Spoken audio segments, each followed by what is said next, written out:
Okay, so here we go. Oh, I added so many images for things. I can't wait. Now, where are my notes? We left off last week in a mighty interesting place. Opening up my notes.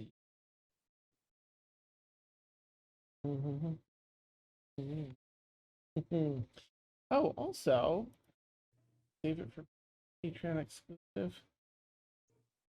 I'll save it for Patreon.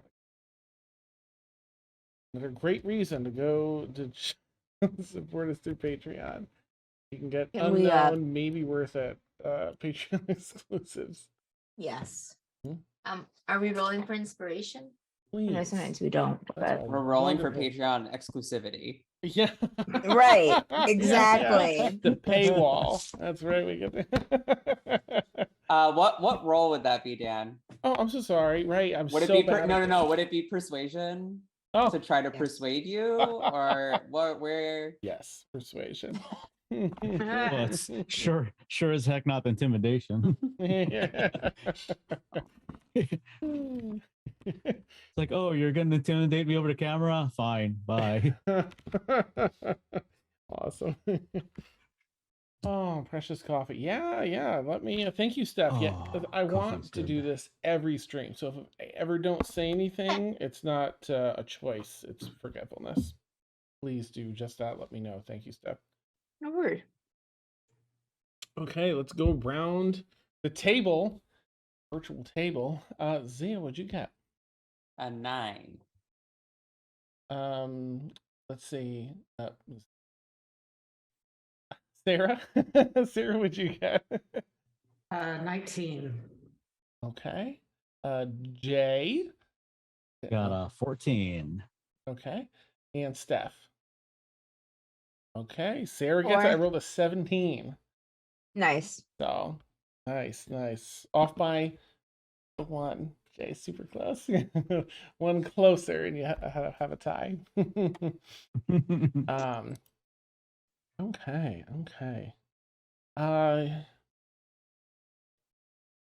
In addition to that,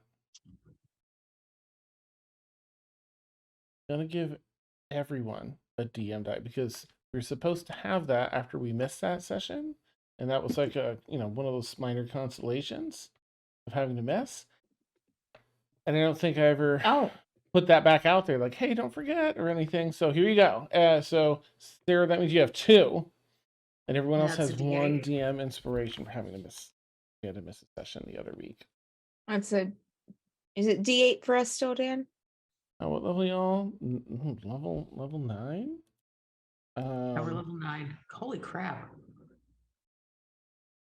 Forgetting we're doing pretty decently as far as doubles go. Starting to get all powerful and shit. The power. D8.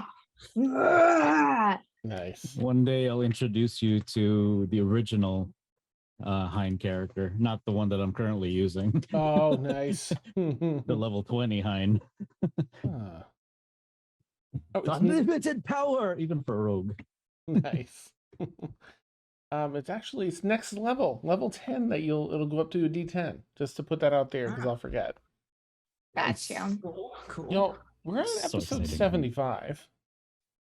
75 fucking episodes. Wow. It's a milestone. Yeah. 9 plus Wow. 6. Yes, thank you, Yes, Claire. correct. Yes. Correct. That's how you should title them from now on. I love that. Our video uploader will love that. I'm sure it'll just go great with YouTube's flagging system. Nice. Not if you spell it out. Oh, it's so funny. All right, well, here we are. Let's see. Our incredible sky pirates here on their own mysterious island of Macaw, thought to be legend before this, are now further investigating the mysteries, the 9 school mysteries of Macaw. No, I'm just kidding. The different mysteries of Macaw Island here. With Zia being able to read the history, the lineage, her celestial lineage from the Book of Enoch, the chapter you all have. And recalling that it was an angel's name that unlocked one of the doors, has gone down to test some of the others. Cautiously bypassing the prison floor, basement prison floor. Let's see, that was that was basement number 2. And heading down to basement number 4, the next one that is yet to be unlocked at the end of last session. On speaking the name Ambrielle, door opened and Breelith and Z went down. Meanwhile, Grundy, Ashavar, and Cassius studying away in the library on the 5th floor, I believe it is, learning more about this nightmare creature, or trying to. Ashavar having discovered through thought communication, a vision rather, from the nightmare creature, that it's succumbed to some sort of madness and needs an everbloom, which only blooms in the dream realm. So they're learning about the dream sea and where these everblooms are, and hopefully trying to find some places through which to access it. But we left off with Breelith running ahead, Zia carefully running after. It's a long, dark hallway with torches on either side until no more torches, just darkness. And the two of them hustled down. Breelith ran at the very end, a blinding light. Breelith running into it, Zia shortly behind. And the two of them, let me share what you see now, because I kind of put together a little image for this.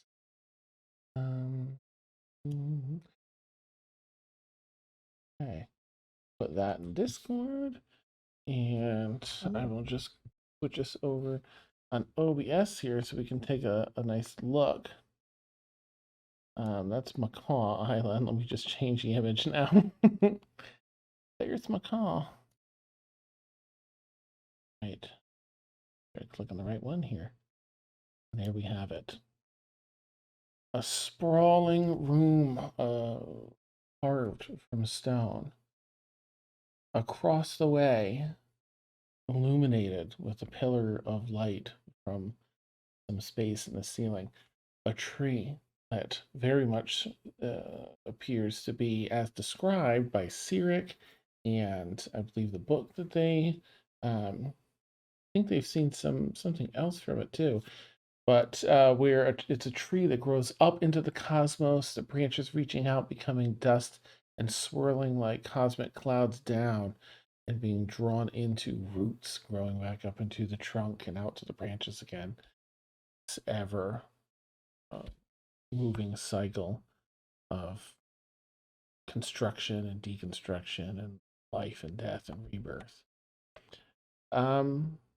Yeah, so I guess because that's kind of exciting, we'll just jump in with Breelith and Zia right there. So I fixed some name tags here. So as I said, Breelith is so she just kind of ran in here as soon as she sees like the mural. And did you also say that there were and it's okay if like you didn't plan, but I'm pretty sure you said that there were pillars with books on them around the room? Okay. Along the edges of the wall. Is it just the pillars with books and the mural, or is there anything else? Like, I know that this picture has a door, but I don't know if that's the door we came through or. Yeah, disregard the door. That's sort of a Okay. bookcase over there. But there's a bunch of around the perimeter, those pillars with the books, and other tables strewn out that seem to have, I think it was scrolls and other things opened and strewn about. But A lot no of other doorways in the information here. room. Correct. Correct. So what Zia would see probably is Breelith like running into the room ahead. And then when you get in there, Breelith is kind of like in the middle of the room, just kind of like looking around, and will like quickly run up to the mural wall and start like touching it to try and find like like what someone would do. They're trying to find like a secret door or something. And just not really paying attention really to hardly anything else, just very focused. Okay, Um, and so then Zia is running in. Breelith is like plowing ahead so quickly. Zia has never seen Breelith run this fast. And so Zia's like winded, comes in, doesn't see like the tree because the light is just so bright, and gets next to Breelith and is just like huffing and puffing and like, oh my God. Okay. So, Oh wow. so there are Ah. doors. And she'll run up to the mural and start like trying different like parts of the mural, like trying to push in blocks or something to see if it does anything, just randomly, Dan, not really with any purpose or Okay. Make an investigation check. We'll see what's Okay. what.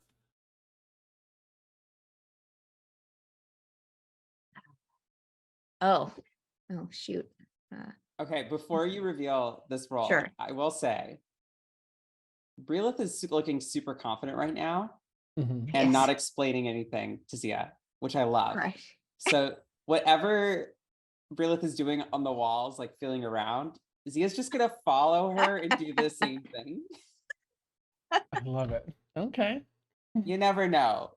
Double check. Good night. Can I have you both do an investigation check as you're doing this? It's a natural 20. And not a natural 20, I'm sorry. Total of 20. Okay. Okay. Is it worth having me roll, Dan? Because like I'm Why just doing the not? same thing. I'm just doing the same thing. Mhm. Okay, I do the same thing but worse. I got a 12.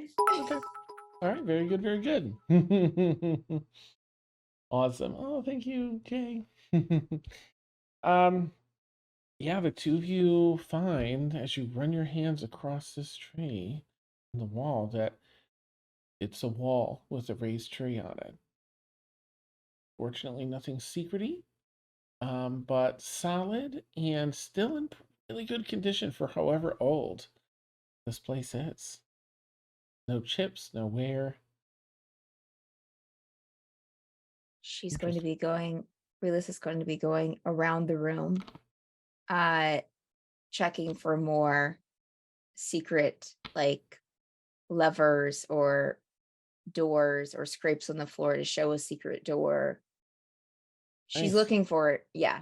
Ah, Breelith, you are hell bent on if there's something here, you're gonna find it. So with your dirty 20, you continue to navigate. Zia, what do you want to do? You see Breelith doing that. There's the 4 pedestals with a book on each one, and then there's a couple of benches with scrolls. There is one particular table bench on the back wall that seems to have a rather hefty book, sort of an oversized book that Zia might need to carry between your elbows instead of like a normal smaller book. It's Okay. open. Oh, okay. It's open. So Zia will notice the very large book. Simply because it is large. And it's like, That's oh, cute. I mean, if it's a bigger book, it must have more important stuff in it, clearly, because they make books bigger based on the worth of information. And so simultaneously, she's kind of following Breelith around, is a little worried about how Breelith is acting and with what's been going on. Like, Breelith is seeming a little single-minded. And it's just like trying to talk and be like, hey, are you okay? Like, can we stop? Can we talk? I mean, there's a lot of stuff here, like, and I have a feeling Breelith might not be willing to hear that out. But I don't want to put words into Steph's We'll mouth. switch over to Breelith, kind of like leaning down and with again that hustle. Inspecting, running hands along things. So far, you're about halfway around the room, Breelith, and everything. The only thing that's standing out is how pristine things are in here. No dust, no cracks, no damage, and you can see the age architecture things ancient by like 4 times over. She would continue doing that until she at least explored the entire wall around the room. And to see as, you know, Brilith would just kind of probably not even listen to all that you're saying, Zia, and just say, like, you can help me find a door to see if there's a secret door somewhere to, like another room. Okay. Would they write about a door in a book? Maybe? What do you think you could fit like a door in a book? No. Okay, but like, what if it's like a magic door in a book? She's already kind of moved down the wall like a few feet and like just doesn't answer. Just Okay. and just you'll hear her like muttering to herself, like, there has to be something else. There has to be something else here. Okay. So Zia's gonna go over, and Dan, can Zia pick up the really, really large book? Absolutely. Yep, Okay. it's a little heavy, but you lift it up. Yep. Okay. Trying very carefully to walk slowly enough that the page that it's on does not flip in any direction. Okay. She's just gonna try to follow Brila and be like, there's a really big book.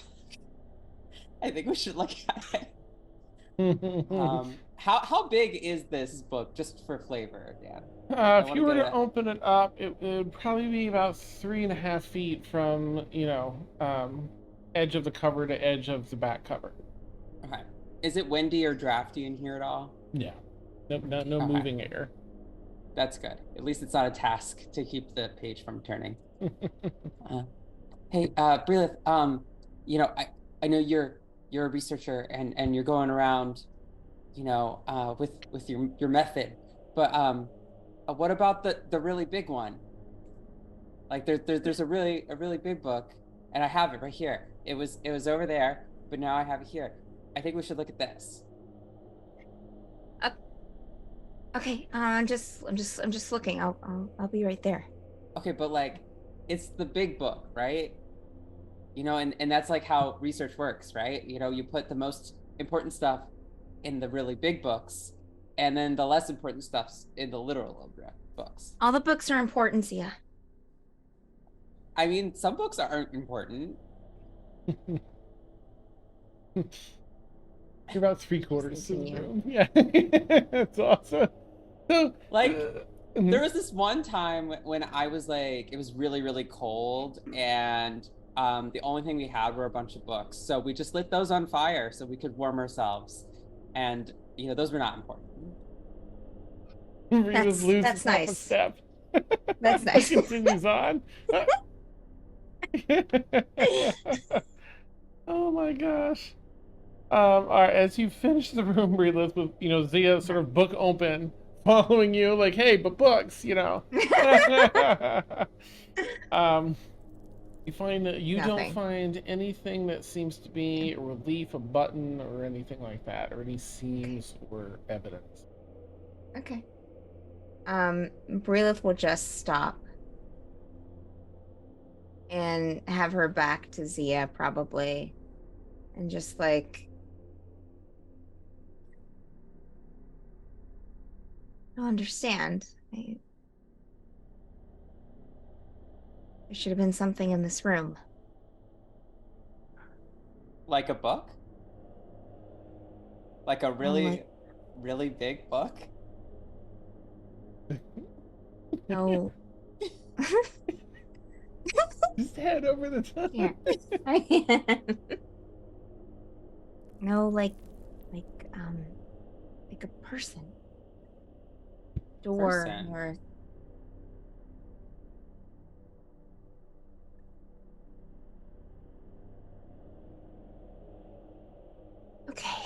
Okay. Talk to me, Brila. What do you mean? A person? You can see her kind of like looking around, probably noticing things for the first time since she's been in this room. Like, yeah, and she'll kind of turn to Zia.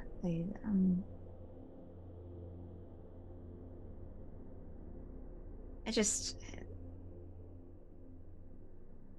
nothing. I was just thinking I would find something. Something to help Lizana. It's silly. Um, okay. That's it's a very big book. Yeah. It's a little heavy. Like here, and she'll kind of help you kind of lower it to the floor. Okay. Um, Me. and we'll kind of start maybe opening it up and going through it with you. And Zia will be like, okay, well, wait, it was open to this page. Do you think Oh. that's important? Sure. I mean, that would give us some insight as to the last person that was in here, probably, and what they were, looking for, Yeah. possibly. And Zia will kind of look around the room a little bit and it'll just be like, I mean, it seems they left in a hurry or they didn't have time to put things back. Or maybe they're just not a very organized person. I mean, it's awfully clean in here, but I guess that makes sense since it's kind of been locked away. Yeah. But I mean, Dan, is it like dusty at all? No. I mean, even if it was sealed away, you would expect there to be like dust settled.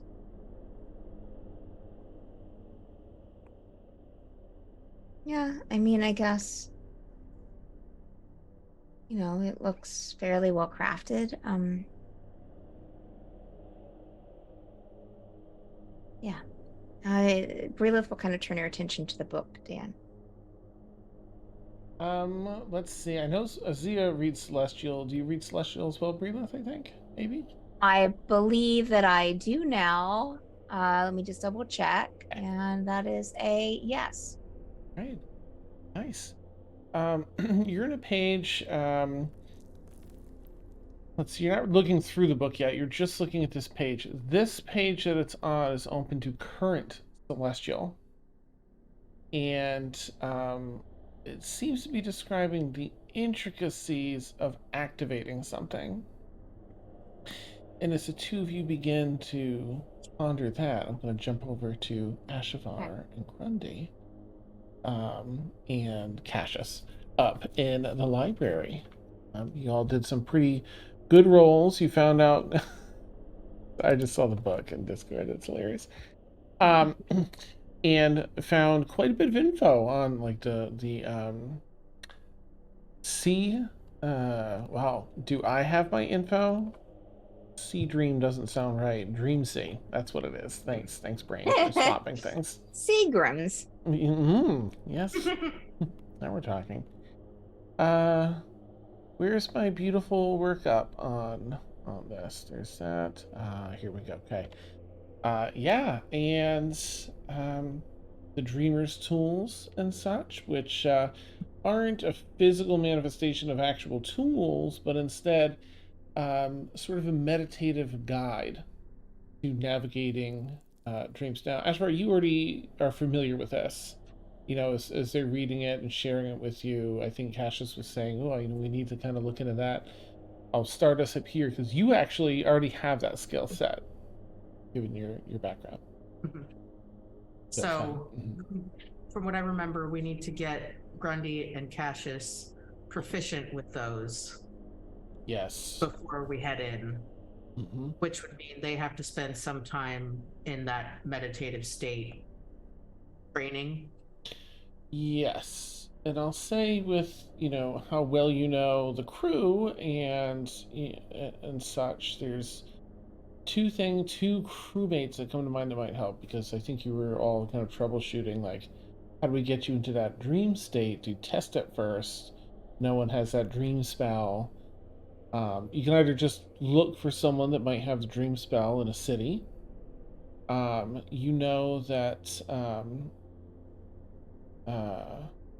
in regards just to the nightmare creature, if you're looking for any further insights, that Guardian was able to speak enough of that ancient Sylvan to roughly communicate, and might, since no one knows who Guardian actually is and what her background is, and that's her whole mission, is finding out who she is. There could be, things there. But also, you're aware of that Vic performs a lot of rituals that put people deep into a meditative state, into trances that access their memories. Might also have something for sleep. Okay.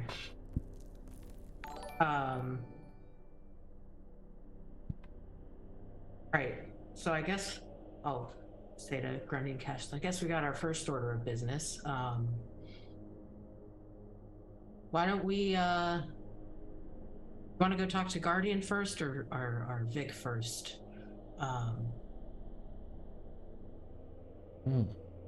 Cassius look at Grundy and you.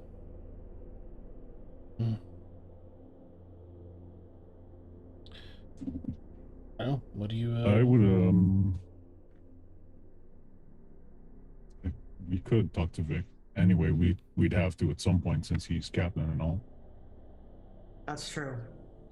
Probably should tell him that we're heading out of, The this real plane of world. existence for a period of time. Yeah, we should probably tell him about that. So I guess, yeah, let's go talk to Vic. All right. Cassius puts away the books and follows the two of you. As a quick point, Cassius was officially made captain in that little get together and the thing. Yep. Just Right. It's really just want to put in there. He doesn't say anything. He just follows. It was during the party part, so it's a lot going on. Well, Grundy actually is going to have his brain catch up to him. So as we're walking out, it's like, sorry, Cassius. It's all right. It's new. We all work together, so. I kind of had to get used to calling one person captain and then another. So. No. Yeah. Well, let's Captain see Cassius, what. Captain Cassius. Yeah. Start mumbling to himself as we're walking. Captain Cassius, Captain Cassius. Beautiful. You make your way back to the center elevator in this manor atop a mountain here, and bring yourselves down to the main floor, in the galley, or the kitchen rather, because you're in the building. Is the last place I think that you saw Vicky know it's around that time. I think it would be around lunchtime. So you're just heading into the kitchen to find him? Seems like that's where he usually He's usually. Okay. Yeah, you see him around the corner when you step inside. Oh, well, Cotton, Ashavar, Grundy. What can I do for you? Vic, Go for lunch? Yes, and we kind of need your help with something. Right. We need to take a little trip into the plane of dreams, and things can fluctuate rather rapidly in there, and yes, we need to go in there to get a flower to help the creature that lives in the woods over there. And in order to do that, these two need to get get their brain matter shored up so that they don't get squashed by something in the dream plane, and then I have to bring their battered corpses back with me instead of their actual live persons. Jesus. Right. Well, and we heard you are pretty good at helping people get into a sort of meditative dream state. Hey, I think I can get everyone into the lighter part of the sleep realm to practice what they're practicing. Should be sort of safe there. Still tethered enough to this plane that you get hurt there shouldn't. Of course, it's just their minds, so I can do that. Is this a creature that Zia kind of leans back, carries a little arm around for? Yes. Yeah. Like he Mhm. dies and comes back. Alright. Mhm. I will help that poor thing. Yeah, it Well, shouldn't be doing that whole dying, coming back thing. That's not its Ooh. natural state of being. ugh, I can imagine. I can imagine. Well, I'd say the best time to do this is at night when your mind is naturally prepared for sleep. I think it'll work best, so I can gather everything I need from the ship, and maybe around 10 tonight or so we can start about an hour of prep, and we'll get you all comfy as a baby, and we'll get you in there together, tied together. So you'll be sharing a space, so careful what you think of today, because most of what you think of today is going to be unpacked first in your dream, and you don't really have that much control over it, and when you've got friends to visit, sometimes it's a bit difficult to explain later what came up and why. So clear your minds if anything. It's probably not helping, no. Lunch then, for now. Man. All right. Thank you, Vic. Thank you. Hey, hey. Thank you. Hmm. Yeah, I'd rather not my brain gets scrambled. Be a little difficult to read all these books. Yes.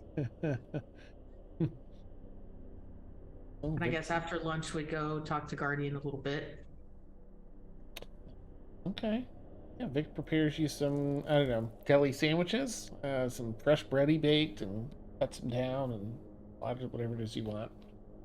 Um, all right, and as you're all eating, I'll dot quickly back over to Breelith and Sia reading the book. Yes. Also, thank you for the raid. Thank you. Let me just pop back up here properly. Thank you, Records of the Realms. Make sure I give you a shout out if you're on. Let me know what your socials are so we can give you a proper shout out for popping in and seeing us. Okay. Breelith, Sia, looking over these two giant open pages here. Yeah, deeply detailed, almost to a technical manual level of activating something. So it's a little hard to grasp, but you get the vibe that this is the throughput to activate something. It doesn't say what. Not on this page. Relis would probably, without asking, just flip to the page before. Okay. Flip to the page before. A little more technical spec. Doesn't seem to reference it yet. No title, no heading, no chapter heading. Page before. She would keep flipping back until, like, maybe keeping a hand in like the current, like where they first started, and then just kind of flipping back until like she finds some kind of heading or. Yeah, absolutely. Okay. You Oh, start doing that, Z, what you got? Brilith, and this is after we've gotten probably 20 or 30 pages back. So you would just be like, I don't do as much research as you do, so I don't want to be presumptuous. But would it be possible that there might be like a table of contents or an index? Yeah, but we should get to a chapter heading soon. Oh, Just continue okay. flipping back. I'm sorry. You continue flipping back another 12 pages or so. And you do. You get back at last to a chapter heading.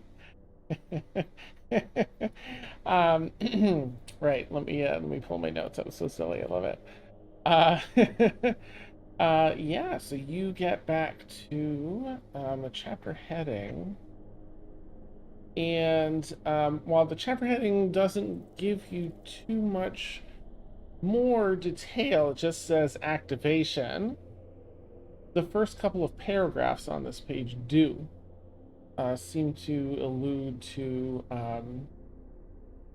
basic requirements for this activation. It speaks of Macaw itself being activated to do something.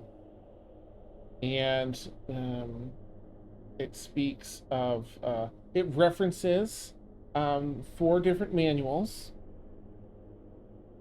for other components of this activation. And with the last requirement, activation itself, being Raziel's touch to activate whatever this is.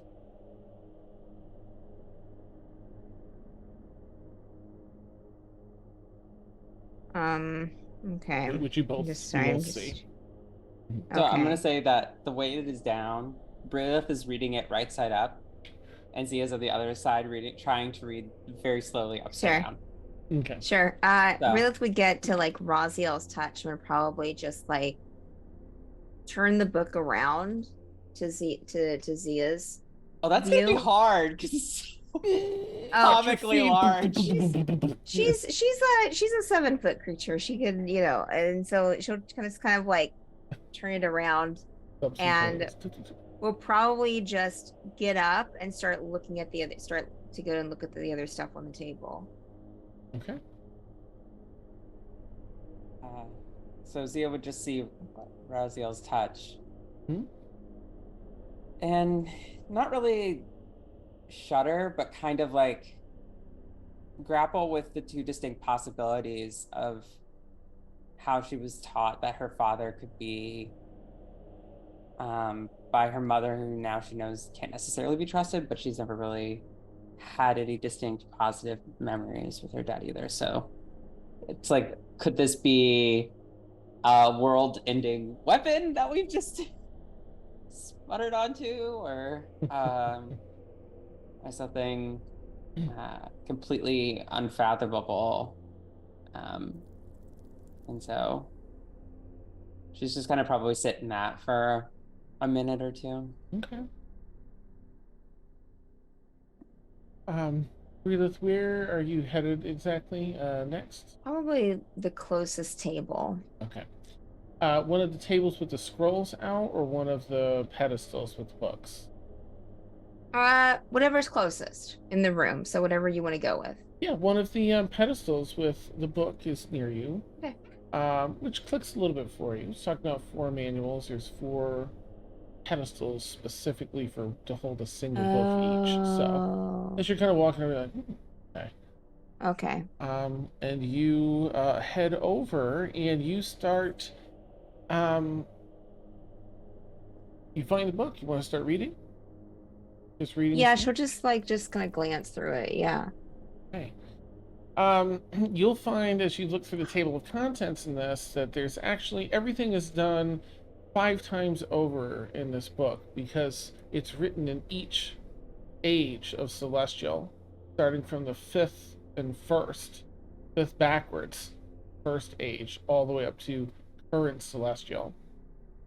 So the first 5th of the book, that's going to be the oldest. So your current one is at the end of the book.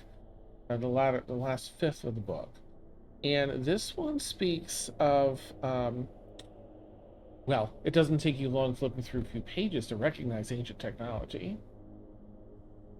This particular piece speaks of, and I will share out a different image here in Discord in front of viewers. Oh, this is so funny. This particular one refers to the gear of time. And share this out with our hands here. Put this up here. Gear of time. Piece of ancient technology. It's also referred to in this manual as one of the 4 keys. So that takes, a minute to kind of read through, scan, and this and that. So I'm going to jump back over to Zia and see, Zia, you've, are in that sort of processing state. I think she's kind of like, okay, well, maybe I can pick up from context a little bit more of what this thing that is activated might be. And so she flips way back to the table of contents or to see if there is anything or a prelude in the beginning part. Okay. you have heavy pages. Back to the beginning, you also find this book to be broken into the 5 different ages of Celestial. This may thinking maybe this will aid in translation. Same information, across the 5 ages, different language, different versions of Celestial. However, as you get to the beginning, you there is an introduction. It does seem to break this down into referencing 4 manuals. Here is what the names of those manuals of these keys. They're referring to them as keys. There's the Gear of Time.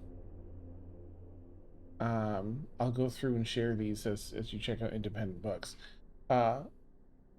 Azaliel's Focus, Semyaza's Tether, and Gadriel's Engine.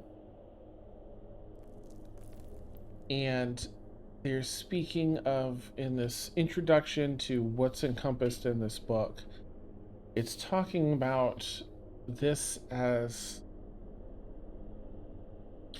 something that stood since everything began.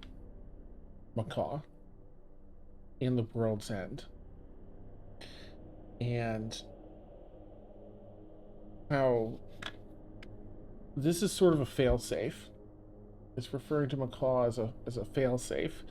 It was deemed upon creation to be left as it was. It starts referencing the Omega curtains, the Omega Sea. But if ever forces break through, this is the failsafe. Macaw itself is a key to accessing the world's end as a place. It's a fixed moment in time that is both the very beginning of creation and the end, where it all began, where it'll all end. That is outside of time as you all experience it.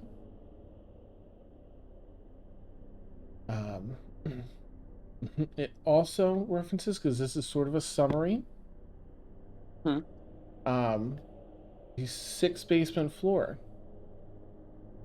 as not only a storage place for the Book of Enoch and its 3 chapters, but also a chamber designed to channel the incredible divine magics of these God-touched books in the process of accessing the world's end.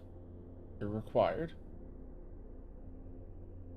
Then it has a little bit of lore on the world's end and the Omega curtains and how they're tied together. But as you're reading that, I'm going to jump back to Grundy and Ashavar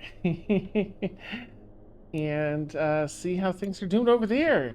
You have whatever it is you want for lunch. No, I'm not going to force deli on anybody. Let me switch us back to P for a minute as we have our Gear of Time up there. Yeah, you've finished lunch and you've got the evening. I think you said you. What would you like to do? I'll just leave it to you. Maybe Guardian or. Yeah, I think we were gonna go chat with Guardian. See if Guardian has any interest in coming with us to the dream plane. If Guardian has, I don't know what their level of tolerance is for dream things, but either that or go talk to go see the creature again and see if Guardian can glean any additional information, or at least try and reassure it that we're working on its problem. Okay. Nice. All right. Yeah, you're able to find Guardian. Guardian is actually returning from the forest with Wolf. You probably haven't seen Wolf, because I keep forgetting to mention Wolf, but Guardian comes with Wolf, that really big ass, like dire wolf. Nice. Doesn't like flying. That's what I'm gonna say. Gets a little air sick. The wolf does, just kind of hides under, in Guardian's cabin Yeah. a lot. But we're here, and there's a forest, and there's game to be hunted and such. So Wolf is having the time. They're leaping. They're usually much more composed, but they're leaping around, and you see them up on the rocky plateau that's at the top of where the cave where you dock the ship comes up, and you can overlook that side of the island with the switchback steps. They're just coming up the switchback steps. And let me jump back over because we haven't seen Guardian in a bit. So let's go put Guardian up for our friends. Where are you, crew? Looking a little gearish there. Where has your guardian gone? Mm-hmm. There we go. Guardian's very toothy. Up there we go. Right. There's So here's Guardian Wolf and then Guardian Unmasked. I'll just put them into Discord as a fish finder. Guardian with her helmet on. And Wolf beside her, and then Guardian without it. So Guardian, is just taking off her helmet, shrinks back down to regular size, and disappears in the shadow of her cloak. You just missed the hunt. Oh. We can hunt more. Are you here to join Yes. us? Yes. However, can we make a pit stop on the way to hunt, or maybe coming back from hunting?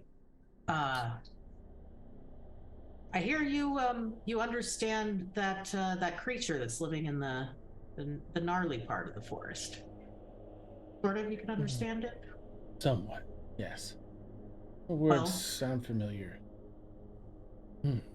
I was able to sort of communicate with it telepathically, and it's in trouble. It needs our help, and we're trying to help it.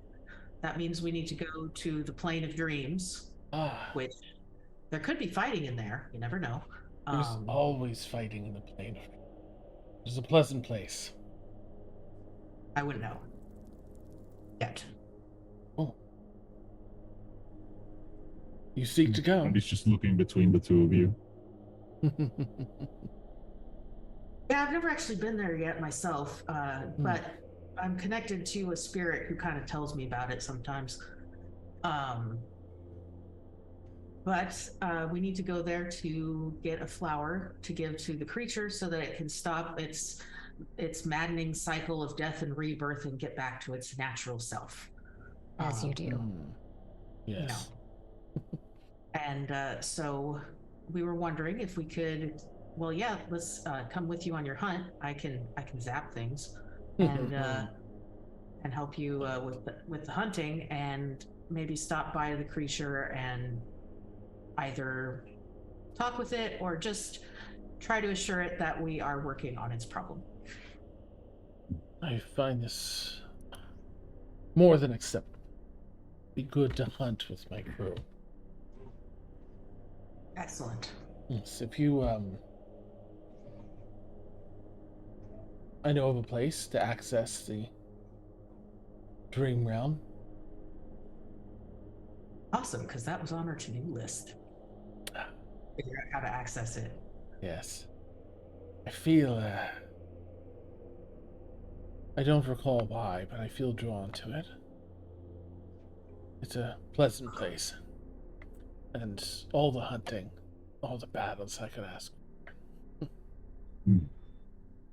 I do imagine that would be what your dreams are about, yes. Yes, yes. She kind of looks back over the forest. For now, let us just speak with the creature. We'll hunt perhaps tomorrow. Wolf and I don't want to overtax the ecosystem here. That's very sensitive of you. Well, lead the way. Okay.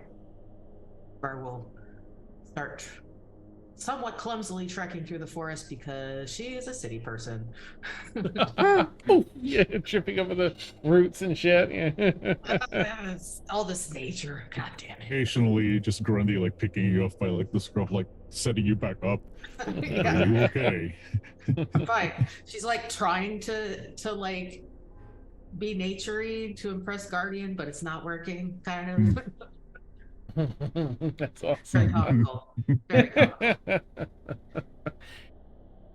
Yeah, you head over and you navigate that space once again. It does take a little while, but you are able to find the creature. I'm gonna condense this part just a little bit so I don't put you through a lot of the same that you had to do last week. Is there anything you wish me to ask the creature or communicate?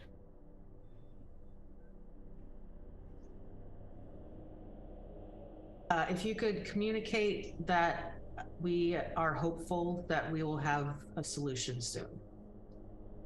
Maybe it will give the creature some peace of mind. You turn and face the creature. It's still towering over all of you a fair bit, but it's about half the size that it gets later in the day. You know, evening time, it kind of hits that full adult part of its life. And Guardian tries to speak. Do either of you, Grundy or Ashavar, speak Sylvan? I feel like Grundy does. Grundy speaks Sylvan. Okay. Not me. Okay. It's a flowing, eloquent language, and Grundy, you're able to kind of pick out some sentence particles, some bits, some words that or the base words of things. So you've got sort of a partial idea. Context. And even as Guardian is speaking these things, she seems unsure of herself. She's saying the things that are in her head in this language that she'll share with you, that she doesn't know how she knows this, but it kind of comes out. So it's she fears it's a little broken, but is hoping for the best and communicates seemingly with a creature that kind of nods and looks to you, Ashavar, Grundy, Cassius, and Guardian. Can you two make an insight check for me as it looks at Guardian, if you don't mind? Insightful today. Ooh, Grundy, what'd you get? At 20. Oh, nice. Okay. And So Ashavar? that's 22. Oh, shit. Okay, 22. Nice. 22 for Grundy. And Ashavar? 24. All right, nice. There is let me do one of the roll to see like if any clarity pops. Okay. There's just a moment of gosh. It's a combination of fear and respect as it looks at Guardian. It gets a glimpse of where you can tell it's sort of a break in the madness, just that recognition. And then it passes as it bows and proceeds back into the forest. Guardian just oh, what a battle that must put up. But perhaps when it's better. Thank you, Guardian. I think we got through to it. Yeah, I think that helped. Yes. Your dialect of Sylvan's interesting. This is not the normal. When I speak Sylvan, I understand it. I know what I'm saying. I speak to this creature and feel like I know this dialect in the recesses of my mind, but not up here. Fascinating. So I hope what I'm saying is correct. Sort of flows out of me.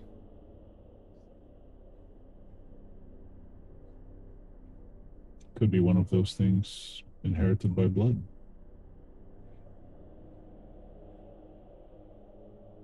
I know I haven't shared this with you yet, Grundy, but I enjoy a good challenge. quite a bit. That battle that appeals to me. Little extra sneer kind of across her face for a moment. But I'm called Guardian simply because, well, when your crew found me, our friends found me. That's what the woodland creatures called me on the island, which I was left.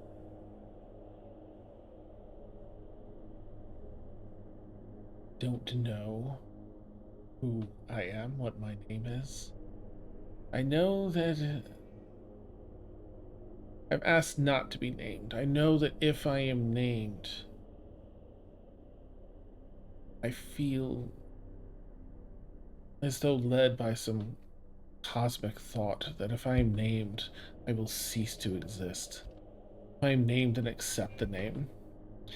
So I wish to find my true name and decide if I wish to accept it. I wish to find out who I am and who I was. As with the dream realm, I have been there in my memory, but I know I've been there before, outside of my memory. I know that it's a place that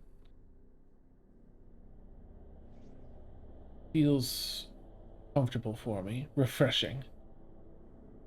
Like a vacation spot where you can battle as many creatures as well, to each their own, but a vacation spot that you'd love to visit. But I don't know. Well, maybe while we're helping this creature, we can help you. Would you mind if I joined you for this venture? Barrier. But we do have to wait some time because Vic is going to help Grundy and Cassius become a little more proficient in handling the dream realm. I understand. Well, the location I'm familiar with to access the dream realm is on a small island between Simhazy and Atmos. On your time, I can guide us. I've kind of just, Grundy will put a hand on Guardian's shoulder and say, well, finding one's own true identity is a battle in and of itself, and to that I wish you victory. Just, hand back on yours. Yes. Thank you. Warriors jostle for you both do. Yeah. Nice. Yes. It's not a, hey. Yeah, nice. Well, let us return then to the den. Yes. And kind of points up, to the house. Ashavar will wait at Wolf. Nice. Wolf, make a quick animal handling check, Ashavar. Yeah, with advantage. Y'all been traveling together a long time. It's not a high DC. Ooh, I got a 1 and a natural 20. Oh! Nice. Way to lead off that way. For the slightest moment, you look like game to be no, don't eat. It's Don't just eat. comes running over and is playful. Wolf is maybe like up to your, top of their back, somewhere around your nose or somewhere. Very floofy. Of floofy. Yeah. Floofy. You said the magic word. Grundy Yes. is going to kind of like ruffle it behind the ears. It leans into it. You've noticed during the day, wolf fur is a crisp, brilliant white. But whenever entering battle or hunting at night or hunting mode, it turns to like an onyx black fur. Nice. Nice. That is a cool wolf. Wolf is the best companion. I hope you'll forgive me for saying so. Oh. One of my favorite transformations is a direwolf. Completely understand. Excellent. They're just Yes. really what is that term from my world? Yes, it's very cool. Nice. Beautiful. And I'll say it's around the twilight, twilight hour or so. And maybe not quite yet. Maybe it's like 5 and the sun's just getting a little low. And so you all begin walking up that typical trail of smoke, maybe 2.5, 3 feet behind Guardian as she walks. You've seen her draw like weapons out of the smoke of the cloak and being up 30 feet, 60 feet at a time, when they need to. And you all return to the house. As you're returning, excuse me, I'll jump back over to Relith and Zia. So, Zia, you'd been reading, you're getting up to the lore part, but because it takes a little bit of time to read through this intro and the other stuff, I'll just check in with Relith over the other book. Relith, you had begun reading about this as this item, this key they're referring to, the 4 keys. Well, I guess you didn't have the 4 keys, but, this gear of time seems... Gear. Yeah. Mm-hmm. So what would you like to do as you begin reading through this? I mean, basically she's, just glancing enough, like, browsing to get a good, to get pretty much probably the information that you've given me. Mm-hmm. Then she would probably move on to the next thing, whether that be a table or another pedestal. Okay. I would say the pedestal along this wall is probably the next closest thing. Okay. And for that, yes, Sarah, totally. That's just in Discord. Totally. All right, this is. Oh, let me make sure I'm putting the right thing in here. That's Zaliel focus. Take a look.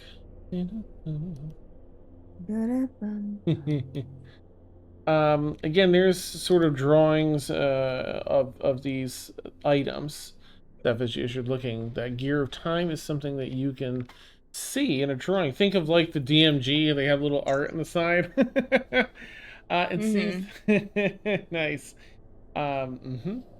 So this is, and I'm so sorry, viewers. Let me switch over and get Zaliel's focus up and running for you all here as well. All right, let's take down our wonderful image of Guardian. Boop. And open up. Just want to close that folder. Zaliel's focus. Okay. Okay, so I'm gonna say you can kind of start getting, if you're just skimming the book, you can skim this one, then we'll kind of be caught up with Zia. Are you just kind of skimming through doing the same thing, Breatheth, looking for like, what's this about? Okay. Same thing. This is also referred to as a key. And it doesn't say what it's a key to, but it seems to be an integral component. More, again, you recognize it as ancient technology. You've seen a number of pieces of ancient technology now. You know what it looks like. So immediately you're going to that. I'm gonna say go ahead and make a history check with advantage, Breelith. Yeah, I was just wondering, like, have I service. seen, like, Yeah.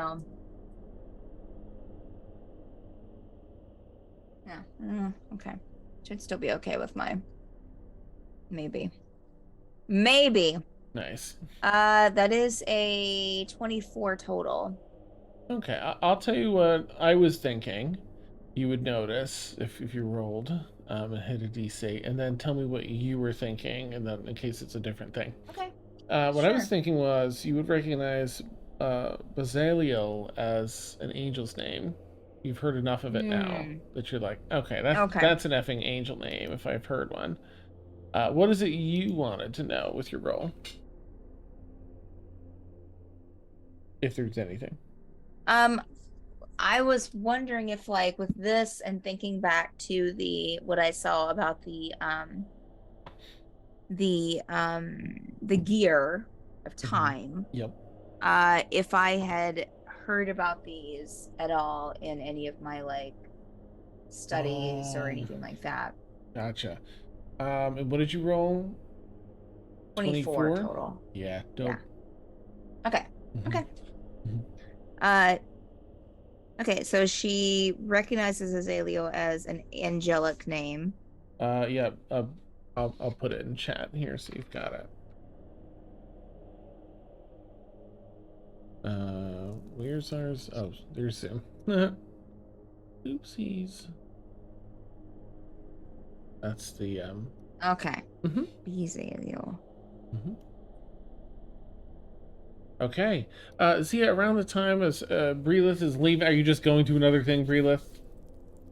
Like whatever's closest after that? Yeah. Is that the only thing that she notices, is that it just mentions that as being one of the keys? Yeah, it kind of gives a breakdown. Again, Browsing it's a through. technical manual for the most part, but it does, of course, talk about what it does, what its purpose is, and what it's Okay.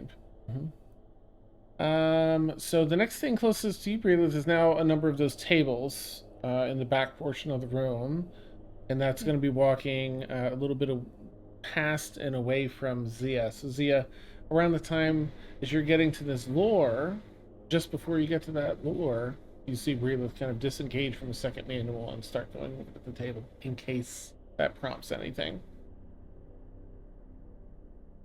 I think Zia's gonna take mental note and keep reading just to make sure that she's not the best researcher. She just wants to make sure that she's not coming to Breelith without figuring out enough. Okay. It just got to the juicy part of the book too. So yeah. You'll love to see it. Nice. This is exciting. Just a quick DM note. This is exciting for me. This has been revealed in another campaign. I think our All Evil campaign, or maybe it was Stormfall. But I'm really excited to kind of have it not only revealed here, but it's sort of at a center point of this campaign. I'm very excited because this Omega Curtain's been in every single campaign here. So, okay. So you dive into the meat of this. Let me get my. This is all in my head, so I don't need to know. I don't have notes on the lore of this, but I just want to make sure I'm not missing anything. Right. So 6th floor basement requires all 3 chapters of the books of all 3 books in the Book of Enoch, and that actually, because they're God-touched items, they have immense divine energy, and they sort of power the world's. They power Macaw, which in itself seems to be the key to accessing the world's end, which is just out of time continuum. You know, it's the beginning and the end, and all time. And of course, you also read that. There are 4. Those 4 independent keys that are part of the process of activating this whole thing. All right, let's switch us back to RP now. So we don't need that. And now you've gotten to the what's going on, what's the world's end, and what is the Omega Curtain. And in a much more eloquent way, it shares almost a story format the very creation of reality here. In the very beginning, there's an overgod that was part of creating all the deities, a force greater than all of them collectively, called Ao. And in the creation of reality, deities were created before the planes in existence, and together they wove reality. And using divine magic and arcana, and they're deities. They're really, really, they're near perfect, but not perfect. And there was one small error made in the incredibly intricate, super powerful, magics that created all of reality.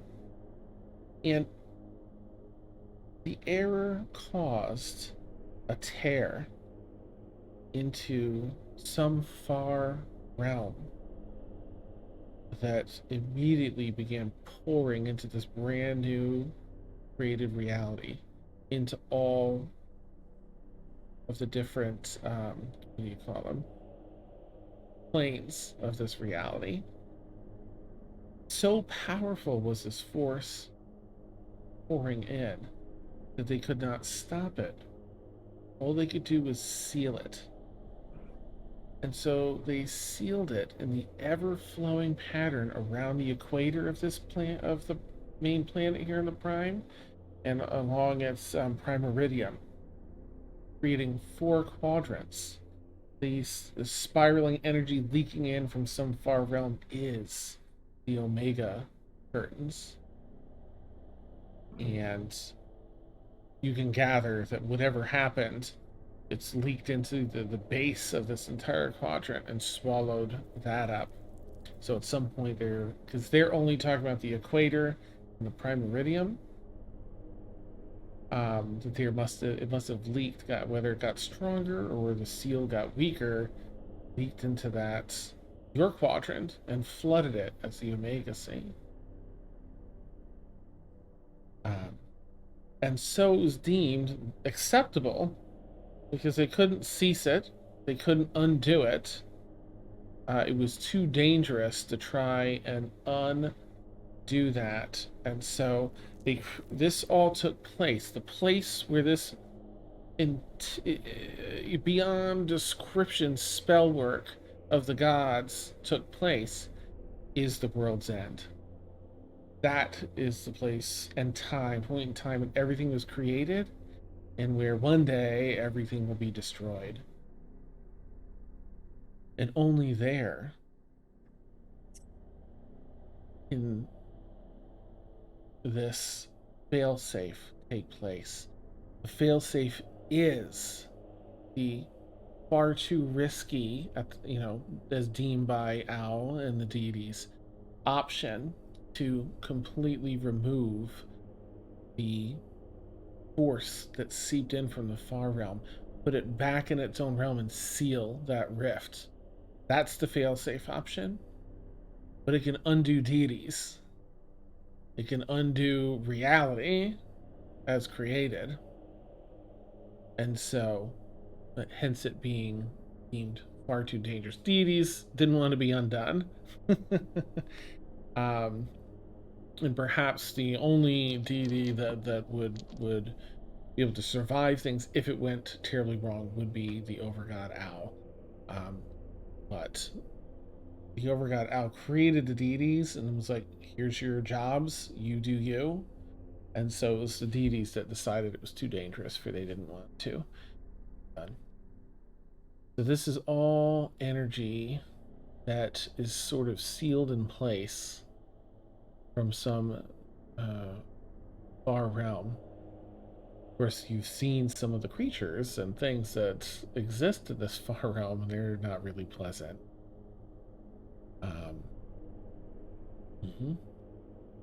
Let's see. Yeah, so yep, that's around there. It's the Omega Sea. That is in the world's end again is the key to activating this failsafe, to getting to the macaw is the key to getting to the world's end. And these components, these 4 keys, and the energy of that floor down below in the 6th floor, they're basically spell components, these 4 objects, powered by the God Touch books. These books weren't touched by regular deities. These were said to be touched by Owl themselves, the Overgod. So it's a huge amount of energy channeled through Macaw, focused through these components, gets you to the world's end, and then allows you it begins talking about a ritual that takes place to seal this up, to push it all back, seal it away for good, and cross fingers. And it once again references the final thing to activate. Once everything is in place and in line, the thing that activates the spell after the ritual is complete is Raziel's touch. Oh, you also see below there a command word to, gosh, how would it be worded?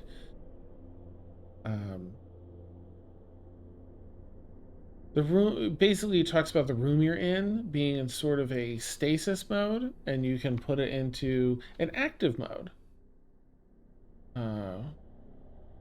Which kind of makes a little sense as you look around the room. There's these 4 books on the outer edge. There's this huge empty space, like for maybe 2/3 of the room. What happened to my? Oh, it's the music. And then just this back third is where all the little tables are and stuff. Doesn't seem to be like a threatening thing. It's just like, if you're gonna get to work on this and manage this, you're gonna need it in active mode. And it's just a keyword that you now know that you're welcome to make up, whatever it is. Banana pants, whatever you want. Okay. Okay. Brilith?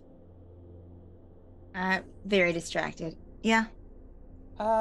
Hey, so you know how you were looking for a door?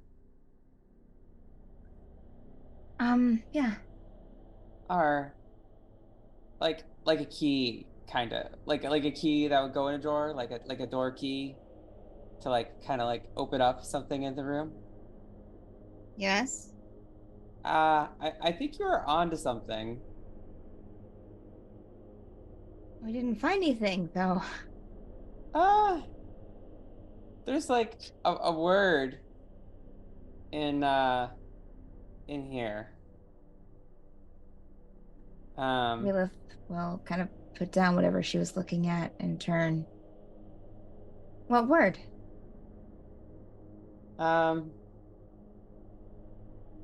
Well, it's a little obscured.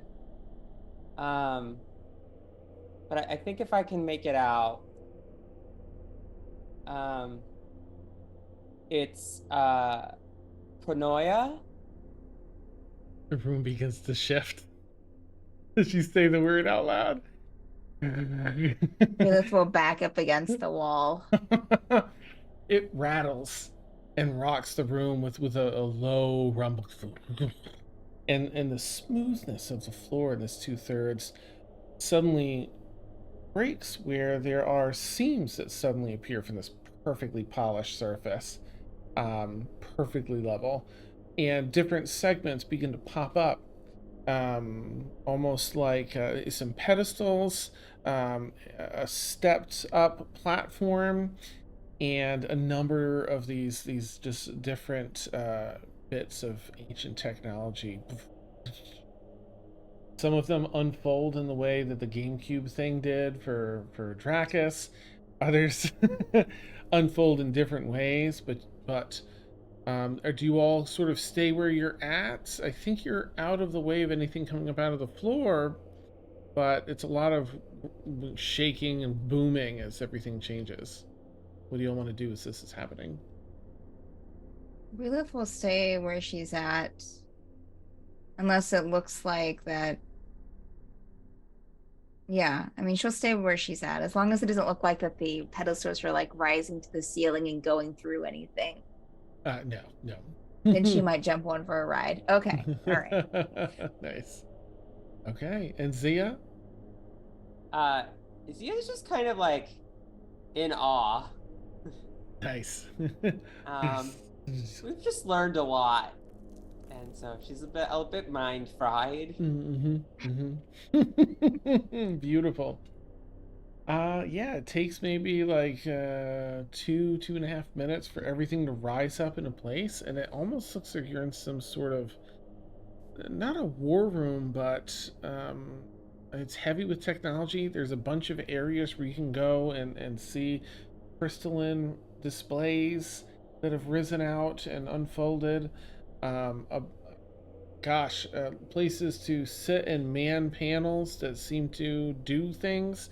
There are, whereas there's four manuals, two on each side of the room. There are now at the very corners of this raised main platform that raised with steps up to it. Spots, empty spots for that very much look like they would fit. One looks like the Gear of Time, right? It's a cutout, so it kind of looks like the location where you would put in these components. Clearly missing. How? So, given like Rayla's history research and with her archaeology stuff, how can Rayla tell like how does this look like current, what we would call technology at the time? Does it look like current stuff, or does it seem like something ancient? Oh, no, that's the ancient tech. The GameCube thing came out and stuff. It's all ancient tech. Okay, so it does look ancient. Like it definitely isn't something that we would see going into like a science lab or anything today. Like No. at that point at our character's present time. Correct. Okay. Is it stopped moving? Is it done? It took about 2.5 minutes, and then it wrapped up. Relith will immediately kind of circle that part that popped up, just to kind of look at everything, and mostly looking for any like just to make sure that there are any like trap doors or anything that popped up with everything. Let's see. You had a dirty 20 before. Along the wall, the opposite wall where you were reading the 2 books. It's the opposite wall where the other 2 books are. In the center, you can now see a slight seam to a doorway. This door didn't open up, and there were no other doors or anything else that have popped up in here. It's mainly in the center, that 2/3 of the room. But there's definitely a seam to a doorway now between the other 2 books. You can go over to Zia, but Zia would see Breelith like immediately go over to that like seam and just start like feeling around. Okay. The door presses in and opens. And there's a small room inside, maybe 5 feet deep, 5 feet wide. And it's a bathroom. And that's where we'll take our bio break. I almost couldn't get through it. Sorry, I had to do the cheap Lord. I saw this coming a mile away. Oh my god. I looked at the time, I'm like, right there. Done. She's done. Nice. Oh my goodness. Well, for anyone that doesn't know, we take about a 10-minute bio break. So we'll keep our audio hot so we can chat and Steph can yell at me. And nice, Sarah. Nice. Hey, Drew. Yeah, and thanks, Daniel. Yeah. Anyway, so chat with us if you want. We'll be back in about 10 minutes. Where's my button here? Here we go. Boop. Real soon. See you guys in a few. Bruh. Boy, girl. Back in a bit. Okay, Dad.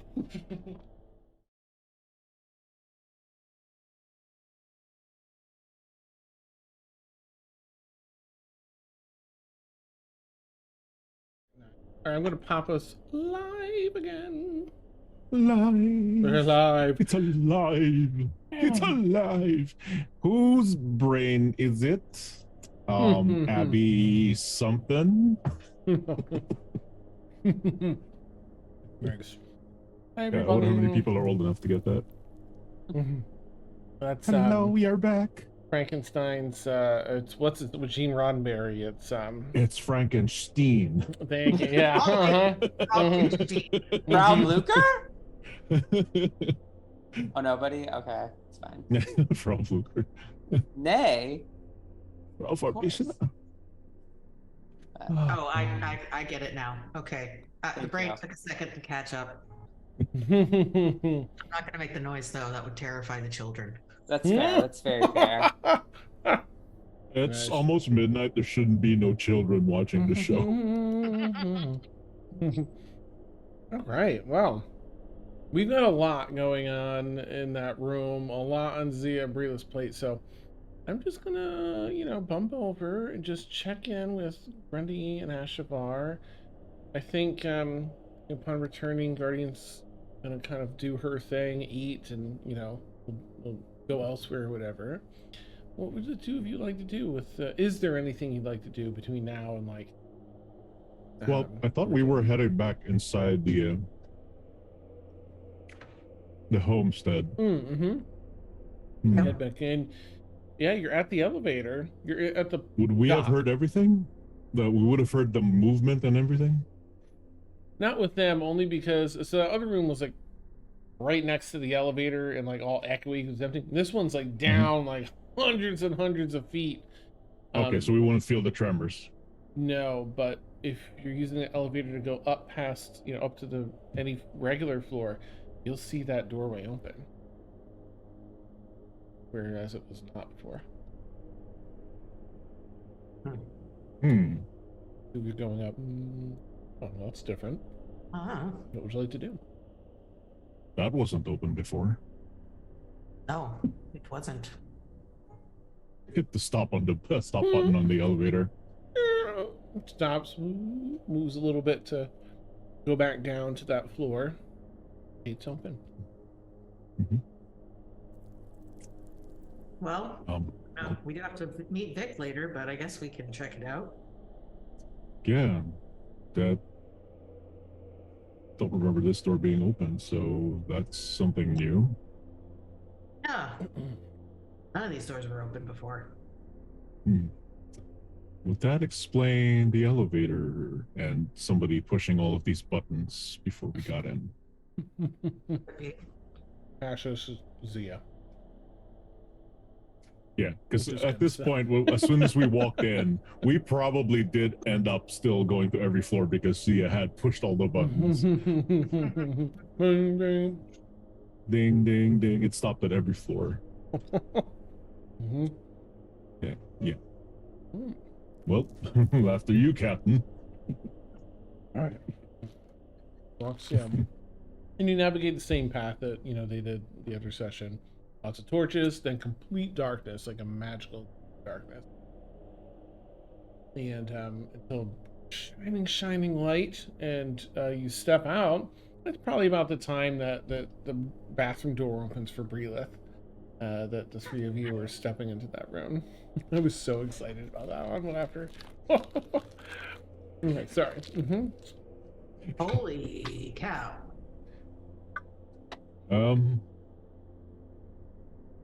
Why does this ship? Why does this look like a control room?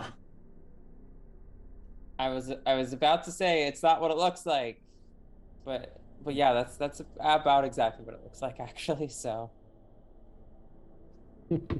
No. So how's the nightmare beast stuff going? Good. We figured out Guardian can help us get to the dream realm, so that's nice. That's great. Didn't need to borrow the ship though. Oh yeah, that makes sense.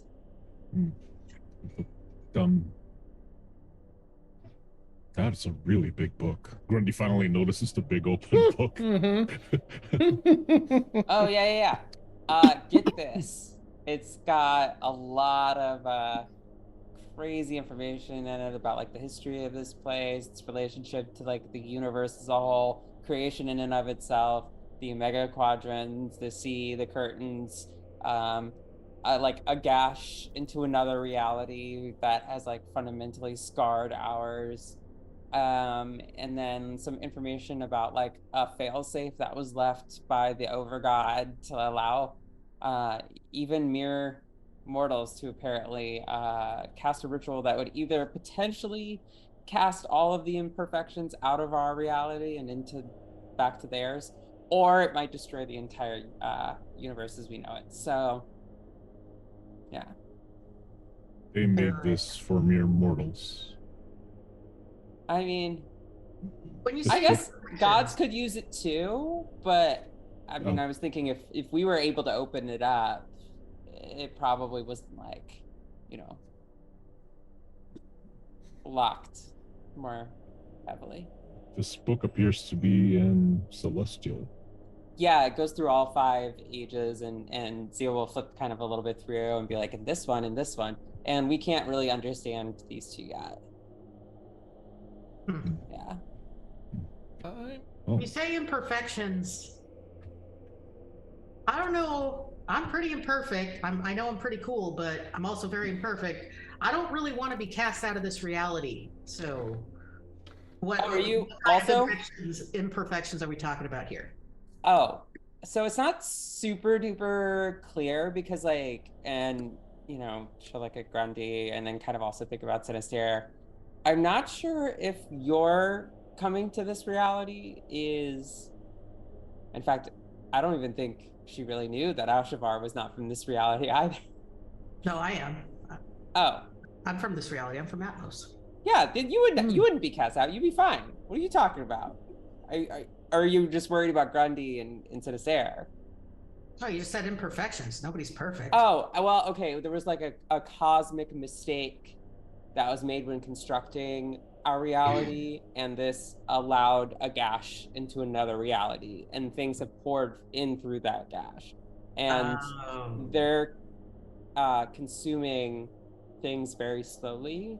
So, like, the reason the islands were raised up in our quadrant was because they basically, I guess, started destroying everything underneath. And so, so those you're things saying we've seen in the clouds that have like attacked us, those things that dragged all those people down into the Omega Sea, where Ash was from, they were probably from that other reality. so what you're saying is that the Omega Sea is this imperfection the book speaks of. It's a response to the gash, I think, is the imperfection or error. I mean, I guess you could translate it a few different ways. Maybe error is a little bit more precise. I mean, I don't know how to put together a universe. I mean, I guess it's pretty a complicated process. Seems that way. Yeah. mm-hmm. Dan, so was that actually a door that opened into something? Just a bathroom. Yeah, there's an actual bathroom there. How big is the toilet, Dan? It's like a bench that runs across the back with kind of a hole with a bit of rigid but somewhat flexible, so has a little give in it. Seat around the hole.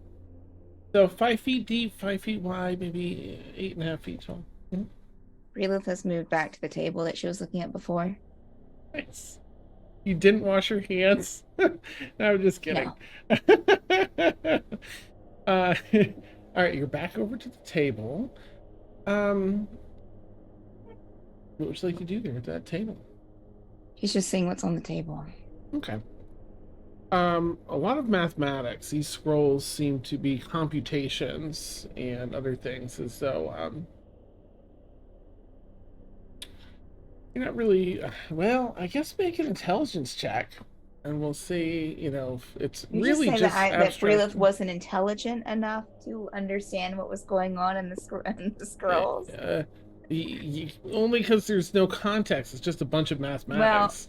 Well, you were right. Okay, fine. That's a 5. Okay, yeah. The mathematics themselves are like, well, I mean, they're really like theoretical kind of stuff usually. While this isn't theoretical, it's just advanced mathematics, a lot of computations here on this bench, and that's pretty much all. all you're seeing here. She's just moving around to everything is around the room, looking Okay. at stuff. Think of- Not really paying attention. Hasn't even said hello to Grundy or to Ashavar when they entered the room. Oh. Just has been single focused, looking at stuff. Okay. I'm gonna say there isn't too much on these benches. All these scrolls and other things that are out, a lot's empty. Some of it's like translation work from one age of Celestial to another. It's one of the other benches to the most recent. Excuse me. The only thing that's kind of left to look at here are gonna be those 2 books. I'm gonna add, because I forgot to add this for Zia.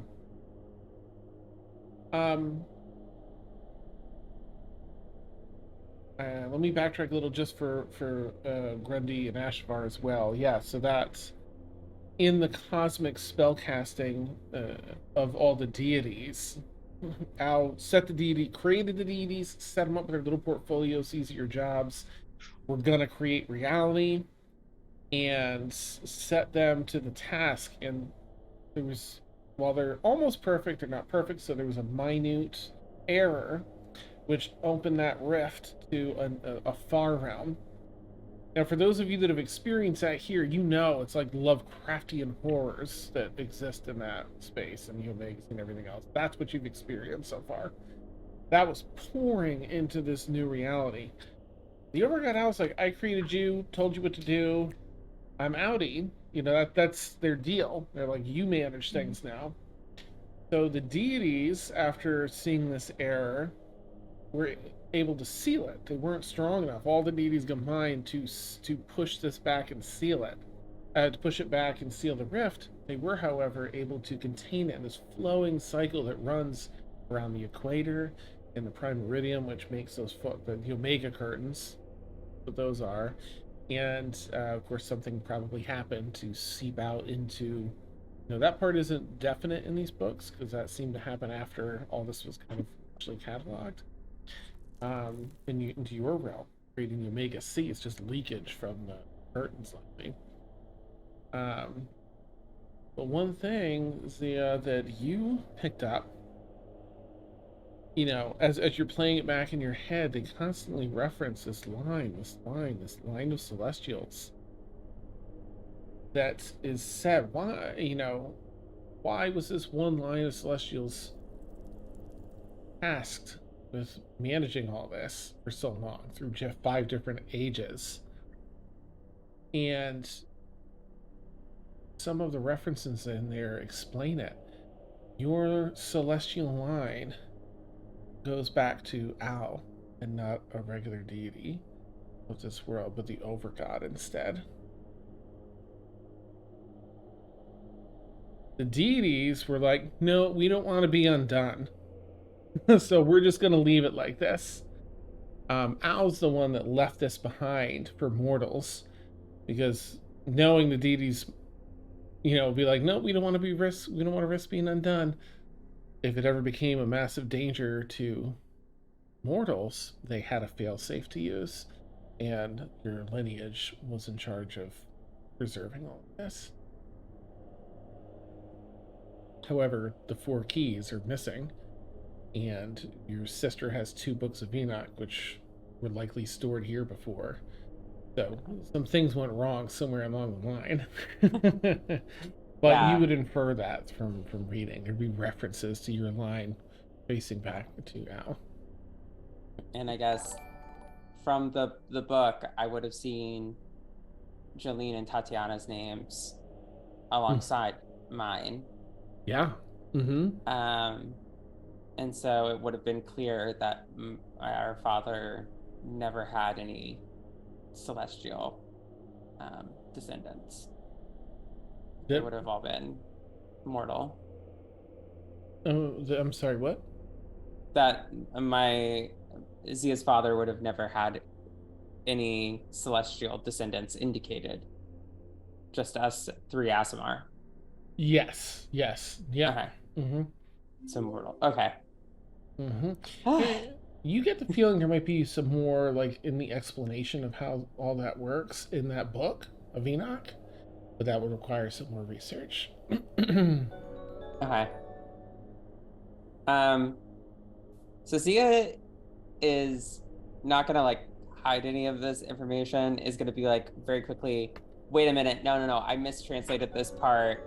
I'm so sorry. And then explain how you explained it. Just to Oh, okay. retcon that into existence. Sorry. And then would mention that there was this guy who was like way back in the tree, and I didn't really notice who he was because I was, you don't have context for these kind of things, and I'm not like a super religious person, so I never really like read a lot of religious texts. So like I'd never heard the name before, but now that I've read this, I guess like the over god of this reality is like my great great great, and she'll go on for like about 30 seconds. Grandparent. Wow. Nuts. Big stuff. Yeah.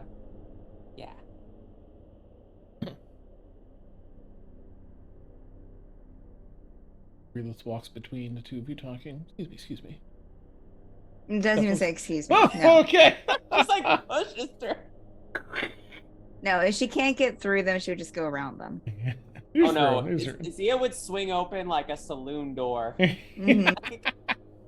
Zia's used to this now. Yeah. Nice. Yeah. We have learned to coexist in a way that allows us to both be our worst selves. Amazing. Okay. Carry on, please, if you had more. Oh no, that's all I got. Sorry. Okay. Breelith, sorry, can you do a fresh investigation for me with this, with your, I'm factoring in your prior dirty 20, so the DC is going to be lower. Investigation, that is a, 16? Okay. On your way over, you've kind of examined all of these tables.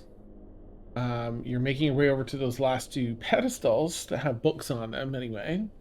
But again, on this raised, stepped up platform, there's a number of different areas, again, the four in the corners where it looks like these components, these keys, ancient tech actually drops into. But near the center, there's a sort of a control panel, and it has a similar style semicircle tray that's tipped down at an angle, maybe like a 40-degree angle down towards you. Looks like a semicircle full of that sand, like upstairs. But in the center of it are two handprints, just like you've seen on your doors to the bedrooms upstairs. Already existing handprints are here.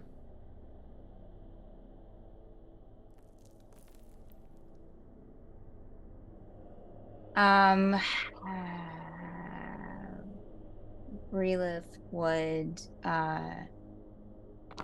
go over, and probably that would kind of like, she would kind of like glance over and just kind of see it, and like, and immediately just kind of like deviate to go over there and look at it. Okay. Sorry, go ahead. I was just gonna pop over and see, double check with Grundy and then Ashavar. Grundy, anything you want to do at this point? Seeing as I don't 100% understand a lot of what's happening, I'm actually looking around the room to see if there's anything remotely familiar about the way everything's been set up. Just because, maybe my experience from my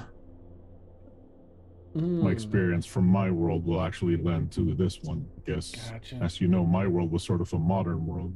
Yeah. Even this has sort of a sci-fi feel to you in your experience in your world. It's ancient tech, but it's from back in a civilization that was clearly at its peak and fell.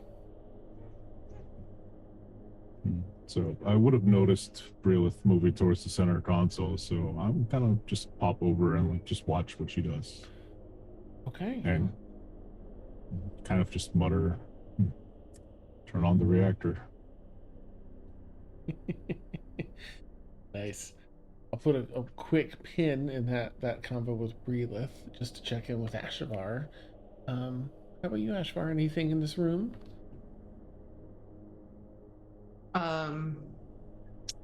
This is so far out of her wheelhouse. She's probably just wandering around looking at shit. Okay, nice. Lots of advanced mathematics on scrolls on the tables. A lot of this ancient technology again it's very futuristic in its design. Giant book with Zia sort of still poring over it a little bit. And then Breelith and Grundy. But you take a look around, just sort of taking everything in. All right, Grundy, Breelith, Grundy comes up and says that to you, or you hear him kind of mumble that. No, just continuing straight towards the pedestal. Okay, yeah, sorry, the two of you were there. He kind of followed you up, and he said Okay. that. Does not respond. The sand in the pedestal. Mhm. So the footprints, the handprints, the footprints in the sand. Jesus. It's a religious place. I mean, I guess they'd have it hung up somewhere. I'm just kidding. The one on the wall to the left. It's in the bathroom. Yeah. Yes, exactly. So the handprints.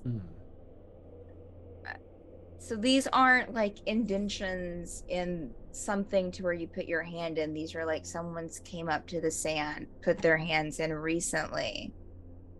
Right? Or is it indention? I wouldn't say recently, but it's the way that you would make an imprint in the sand, and it'd be like little peaks around where the hands were. It looks just like the doors in your bedroom. Now, when the things show up in doors in your bedroom, they're sort of blank, generic hand spots. But when you put your hands on them and take them off, they leave your handprint behind and disappear into the door. This looks just like someone's already put their handprints on it. Doesn't necessarily look like recently. You don't know how long ago it would have been. But the handprints were put in and accepted. The handprints are probably about 3 times the size of your hands, maybe 4. Oh, okay. Grundy will kind of chime in, and I will remark on the fact that this looks very similar to how we keyed our doors, except don't our handprints disappear if they've been activated correctly? Yeah. Looks like somebody tried to turn this on without. Something's missing.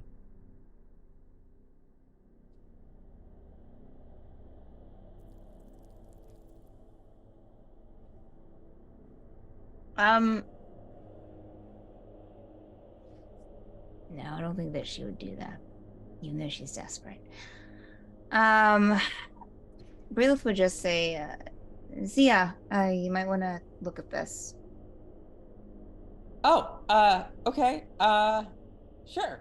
And Zia will pick up the really, really big book, carrying it kind of in front of her so she can like barely see. Come all the way up and then place the book on top of where the handprints are and be like, what is it you want me to see? Breelith will pick up the book to show her what's under the book. Nice. The book is eradicated. No, I'm just kidding. It disintegrates. It explodes, Dan. It explodes. Yeah. Like it's not a hand. You can't touch the thing. Nice.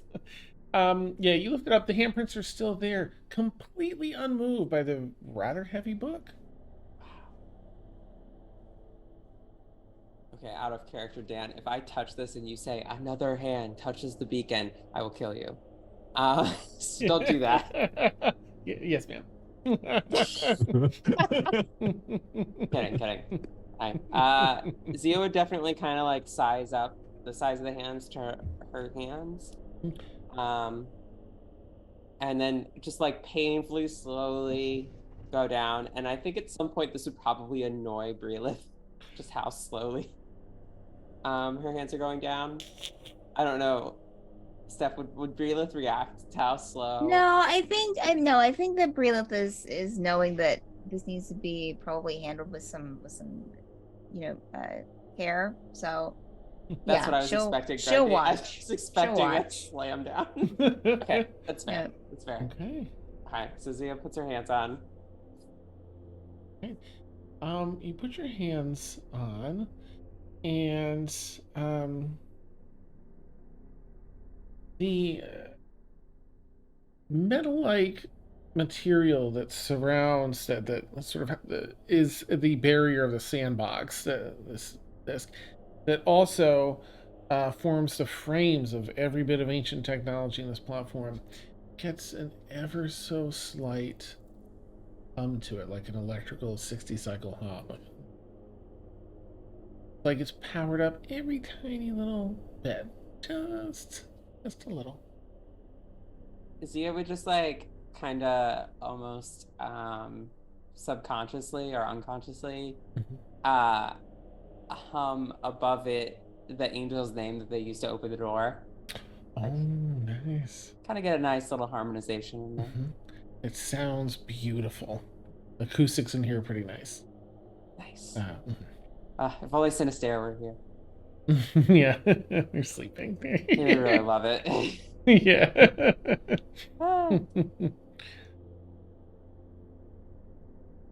It does bring to mind the passage about requiring Raziel's touch to activate. So Zia would probably, under her breath, kind of mutter, Raziel's touch. I guess that confirms it.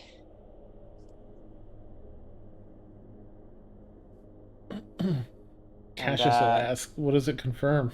Who's Raziel? Oh yeah, you missed that. Oh my gosh, Breelith and I have so much to catch you up on, right, Breelith? Breelith's just kind of standing a few feet away, just kind of like holding the book like this and just kind of staring at the machine.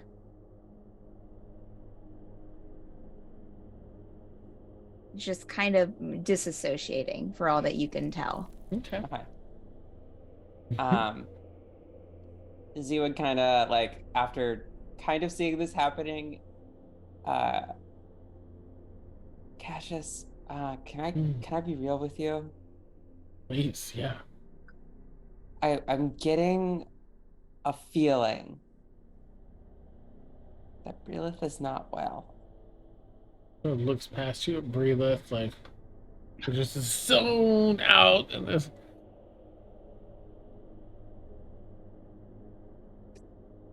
Yeah, no. Yeah. Yeah. I have a couple theories.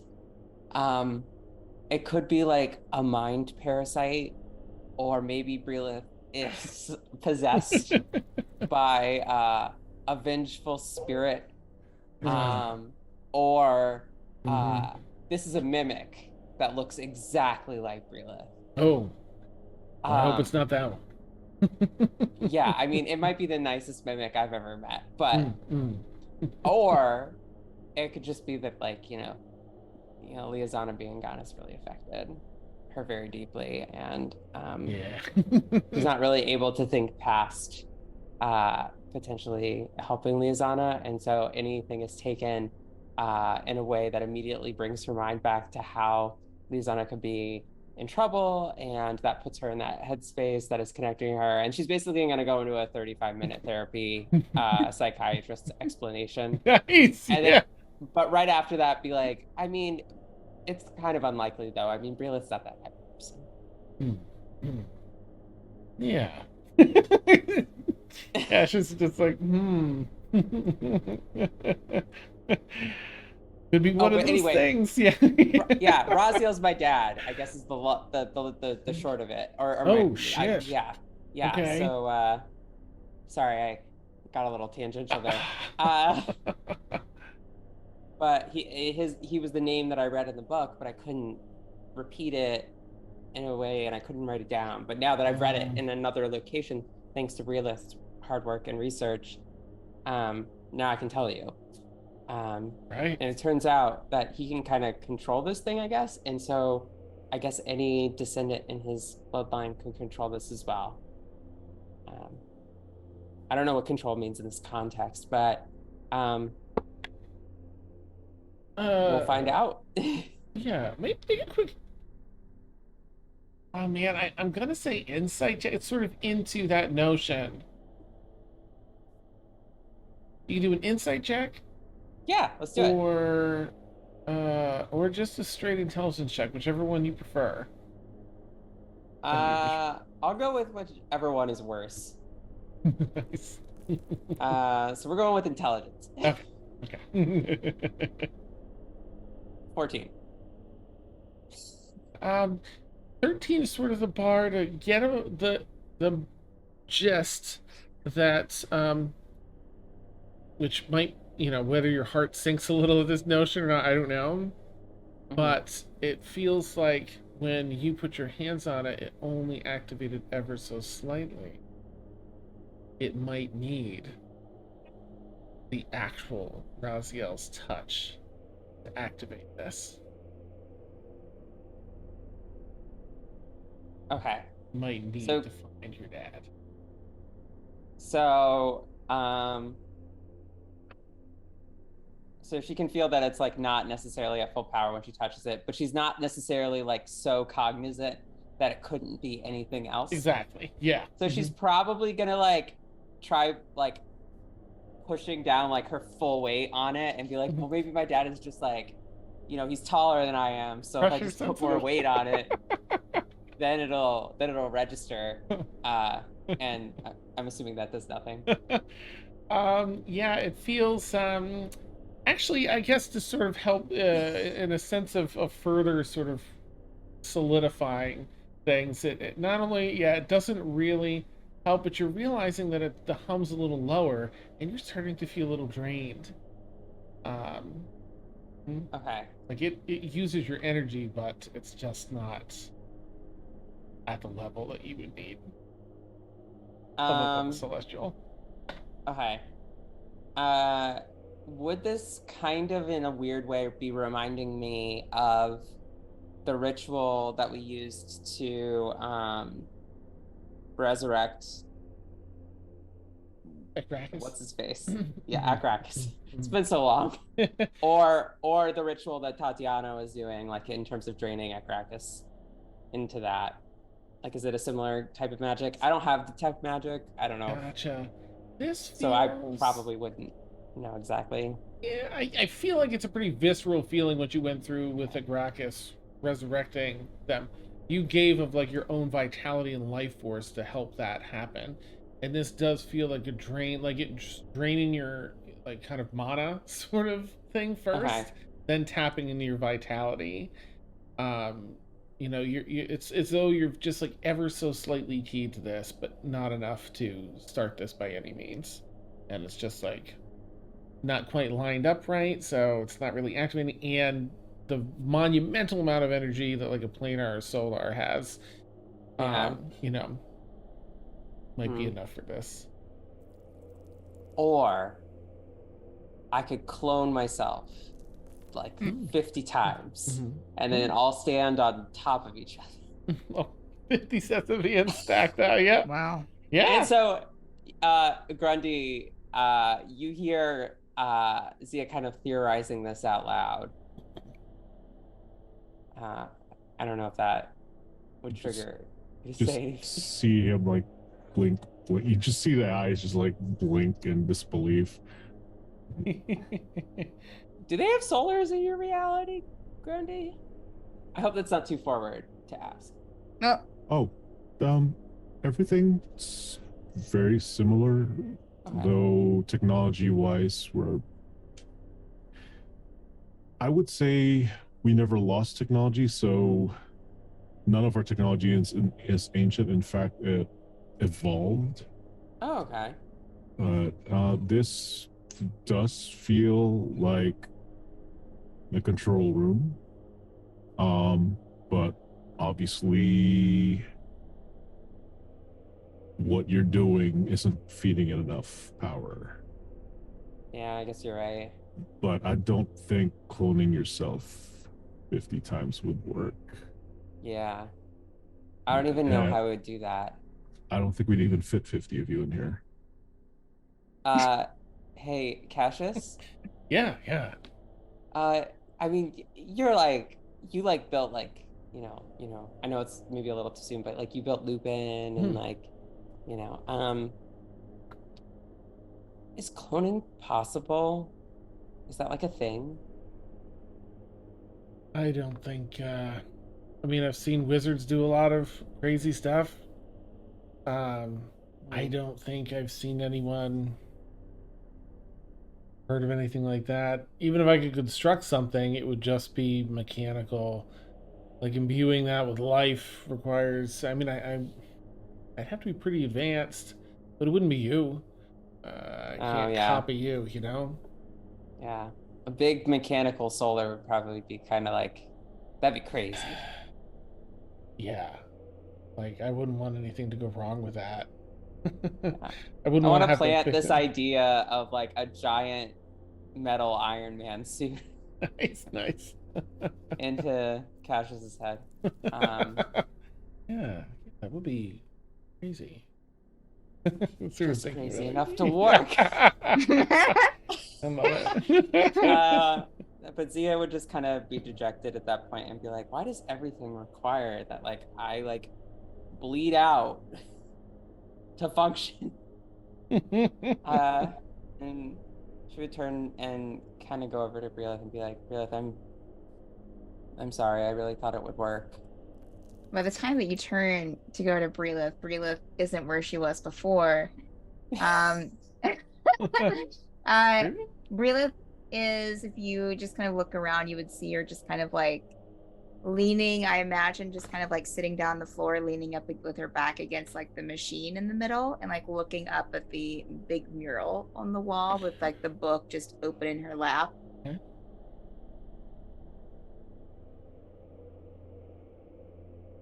Uh hey Breelith, Yeah, are you busy? I guess so. Okay, You know, just thousands of pages to look at. yeah, yeah. Um what are your thoughts on those pages? I haven't gotten that far. I just sat down. See ya. Oh, okay. Can you read Because Celestial? Read this? Right? You could, or Yes. you, okay. like modern celestial, though, Yeah. right? Although Mhm. we Yeah, do only have the a modern codex. celestial. We do have a codex for third and fourth, I think. Um, I read some of it. Like, do you want me to like? There's like this big introduction section that's like really goes into a lot of stuff. Sorry. Sure. Okay. And Sue will go over and like kind of funnel everybody else over as well if they want to come, just so everybody can kind of get updated at the same time if they want. Gotcha. If it's okay, I might quickly pause. I want to check with Ashavar, who's sort of looking around. Ashavar, there's two books that no one's looked at yet. Would you have any interest if you walked over there and not hearing anything about those particular two books? Look at them, or is it more like trying not to? Oh, she's not like worried about touching anything. So yeah, she'd probably flip through them if Nice, nice. All right, they're let new me. territory. Well, you find. I'm going to switch to other thing here. I can put up a picture. All right, that was Bazaliel's focus. You find a book on Samyaza's tether next. I'll put that in both Discord and for our folks here. Freaky looking thing. This manual, again has some drawings and such. This tether looks almost like a metallic crescent moon. And within it, almost floating within that space, looks like a humanoid, a clockwork humanoid head with a face with brass glasses and a crooked, wire nose and some jagged teeth. The eyes look weary. And anyway, that seems to be the focus. It also speaks of being a key, which you've sort of been updated, I think, with everyone. Yeah. Key, and you see one other book that no one's accounted for. If you wanted to take a look at that, anyway. Oh, yeah, after she looks at this tethered dealie, she'd probably like shove that book under her arm and look at the other one. Okay. Yep, you head over to the other one. This is sort of, Zia and Brelith are discussing over at the wall, and Grundy, Cassius is over there. You take this next book, and you see, and I'll put it in Discord here as well, Gadriel's engine. This is the first time seeing a sketch of it, but it is not your first time seeing it. Way back when, in an auction house, you acquired this item for Allie.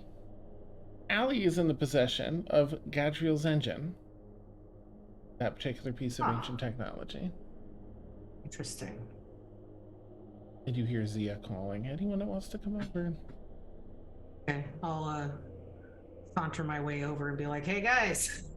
Hold the book up so it's open to the page with the sketch on it. Look familiar?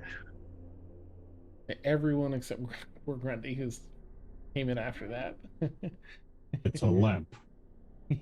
Oh, hey, that's what we got for Allie, right? Yeah. That auction that attack, didn't it get attacked by pirates and the militia at the same time? Yeah. And Zia's just gonna whisper to Grundy just to keep him up. That's where Brelith died. Which time? That was the only time so far. Gotcha.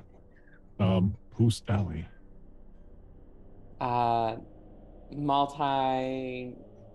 Daughter of multinational corporation,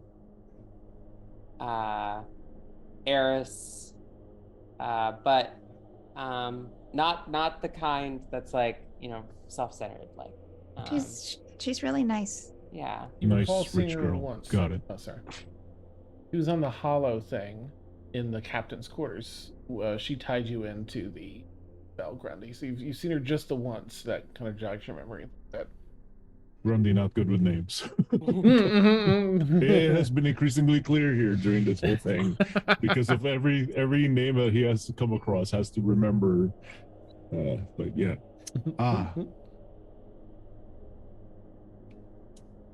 Brain wave connection. Yeah, Lady. yeah. You Yeah. got it. Got it. Wait a second. What? One of the last times we talked to Allie, didn't she say that us finding the ancient technology was going to help get rid of the Omega C?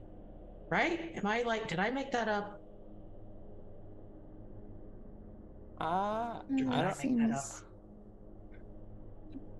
Yeah, something like that. She shared her true goal in searching for ancient tech, that she believed finding it could steal away and do away with the Omega Curtain for good. Because she trusted you all that much to share that. That was Yeah. also not hollow. It's all coming together.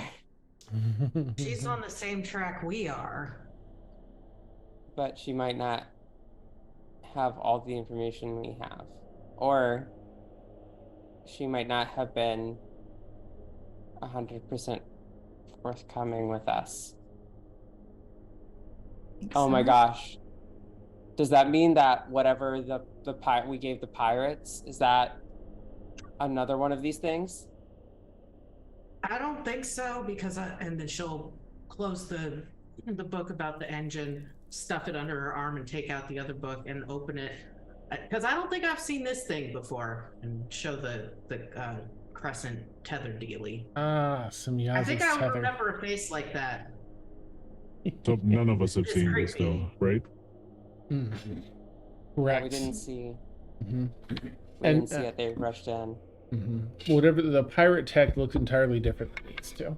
It's also ancient technology, but not one of these pieces. Okay, that's good at least. I mean, it was definitely something powerful, but it makes me feel less like the pirates have the ability to destroy the world or something. Does that mean that Dracus is from like some other dimension?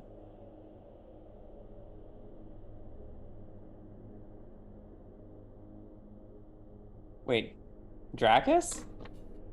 Yeah, Oh, Dracus! Oh my the fairy god. lady. Oh my Hmm. god. I didn't even consider that. I mean, I mean, she implied that the Tome of Horrors summoned her. I mean, the Tome of Horrors was one of the like sacred texts, right? And on one of the books of Enoch that we have was another one of those sacred texts. So it's possible that like they came to be connected somehow. I don't know. I mean, didn't she appear in like that Omega E energy stuff? Yeah. Yeah. I mean, that would imply potentially a connection between the original purpose of the Order of Specters and these artifacts or something.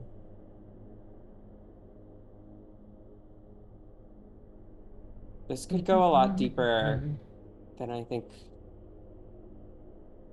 that I ever thought. Sounds to Yeah. me that we need to get a hold of these before the wrong parties do. The wrong parties already have some of them.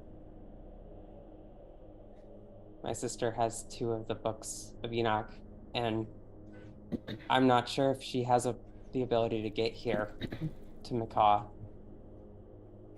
But from what I gather, these are keys in the books. And we only know that Ali has one of them. We don't know where the remaining 3 are, do we? Our only saving grace right now is that unless either of my sisters can turn into like manifesting into my father as like a giant hulking being, which I don't think is possible, that they would have to find my dad and convince him to touch the hand plates here. That's kind of the limiting factor, I guess. So even if you had all 3 books and all 4 of the keys, you still couldn't activate it. And I think even though, and while she's saying this, Ashavar's like forehead is like really furrowed because she's thinking really hard. She doesn't do often. It's stressful. Even though Allie has one of the keys, she doesn't know it's a key. She just knows that it's connected somehow. We're the only ones who know that these exact things are the keys. So I think it's important that these books that say that these things are the keys are really locked away tight somewhere. Especially because isn't there a traitor on board somewhere? Yes, but also we can't rule out that Allie might have known this somehow. Is there a way? I mean, you were only able to open the main door here by saying a name. Is there a way for you to close it back up again? Potentially. I would want to make sure that we were all outside of it first, Well, and that we had everything we wanted from in here just in case it's sealed permanently. was this? Grundy looks around and notices like though there may not be dust anywhere, it looks like there are like little fine tracks of like where stuff have moved and or adjusted themselves. So Grundy's gonna ask, was this room always like this? When we opened, there was really no dust anywhere. Everything looked like it had been out. But Just like, were these tables here? Because it doesn't feel like they were here before. Oh no. So there was a keyword in one of the books, and when I said that opened up the rest of the room. Mm. Can you try saying the word again to see if everything goes back the way it was? You would Sure. know from reading that it would. when it broke down like what it does and gave a keyword, it does say it'll pack it back up if you say it again. Okay. I would just then, instead of demonstrating, I would just show Grundy where it says that in the large book itself. These are Without musical notes. without interrupting where Brelith was. Like I would hold Brelith's page just to be nice. And then flip and be like that section. Grundy takes a look and sees nothing but musical notes. I don't read Celestial. Yeah, it's a fun language. You should learn. If you get a chance. I mean, not that we have a ton of time, but you know. Ashavar would peek at it and then like be on the verge of saying the word and then like button it up real quick. Oops. But Well, explain it to Grundy as well. Okay, so we have a way to potentially close this all up, like nothing is here. We have a way to close the door. At least we have that sense of security somewhat. But I honestly do think we do need to find the other keys before anybody else does. At least we know one location. At least we know one is someone you trust. I don't know this alley all that well, but if We can you trust trusted her. I Are you assume sure? I assume so because Yes. I mean, Brelith, Why wouldn't like, we trust Allie? I mean, I mean, Allie seems really, really nice. But I have this itching feeling that she just knows more than she leads on. I'm worried when we've asked for information, I don't. She's always told us. She's given us information before. Yeah, I don't know. Okay, yeah. I don't know. Okay. well, we trusted her enough to put the mental links between us. I'm gonna go with the majority rule here, but we still need to get all these away from anybody that might try to misuse it. I'd say in the hierarchy of trustworthiness, UAF is definitely at the bottom. Oh yeah. We all agree at that. Yeah. I'll put in three quick things. First, you know, there are probably only likely only you know that maybe Allie has some knowledge on this. The people that might know specifically what the Book of Enoch and these components do together, it's very like maybe just among you all, maybe Allie, since she seemed to have some inclination. Maybe there's some others. A lot of people, like your like Zia's sisters and such, I guess I'm just trying to say that the books themselves, when together, have reality altering, reality reshaping properties. So outside of this failsafe thing, yeah, they work in here, but on their own, a lot of people would love to have these just because they could control and reshape so much of reality with them. They're created by the overgod, so and they speak a lot on creation, so sort of the power that flows through them exudes from the books. So there are other motives for having that. Just to put that in the balance, doesn't mean that's all it is, but it's there. Probably a lot of people are just after that. Terrifying. Let's see. It was books, and I forget the third thing. Sorry, but the second thing, actually, make a history check for me. Everyone can make a history check, please. Ah, yes, with my lovely +1. I'll do one for Cassius.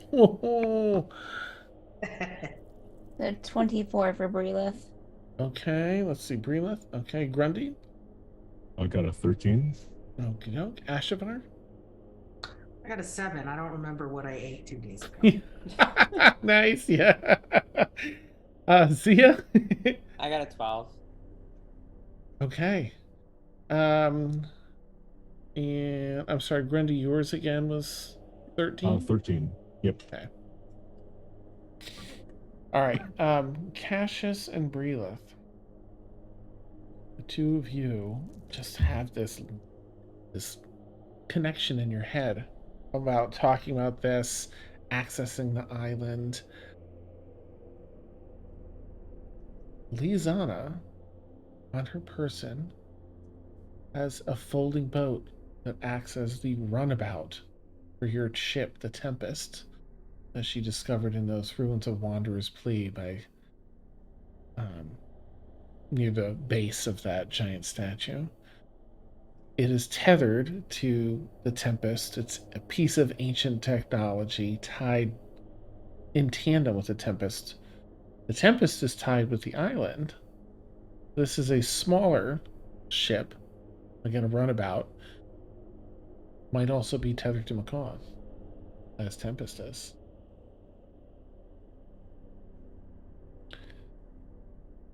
Really doesn't say anything.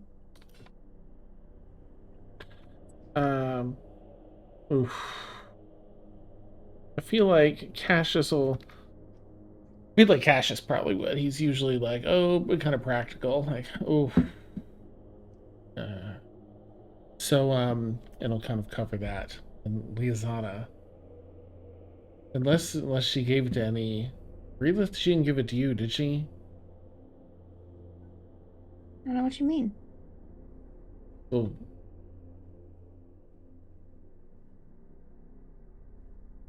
I don't have the boat, no. oh, okay. I don't remember her even having the boat. Are you sure? Yeah, yeah. So we'll want to just put that on our list of things maybe to get if and when we help. Yeah, just gonna insight you, Breelith. Can you do a deception? Sure. Oh, Just see what his modifier is. That's The a good 13. Oh, okay, he doesn't have to add his modifier then.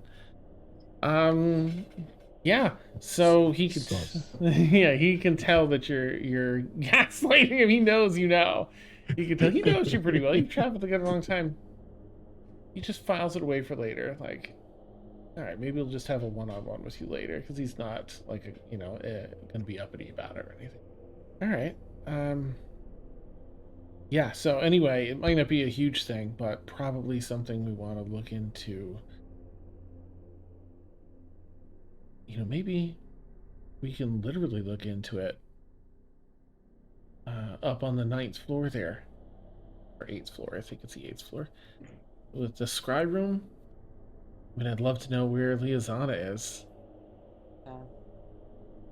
That should be possible. There's something I've really, really wanted to try. It might be a little dumb, but given the number of how expensive the gold pieces are supposed to be, I was kind of thinking about potentially kind of getting like a bag or a little box and putting some platinum in there that would be equal to the amount of gold pieces and just seeing if that would work. Ashavar, go ahead and make an Arcana check with advantage because you're pretty familiar with focuses and stuff. Okay. What? 12. Yeah, that's enough. Yeah, anything that there's quite a few things that can be used to focus. Now, typically, it's something magical in nature. You think if you put a little spin on it and cast a spell, something that might add some magic to it, it would probably count as a focus. Cool. Yeah.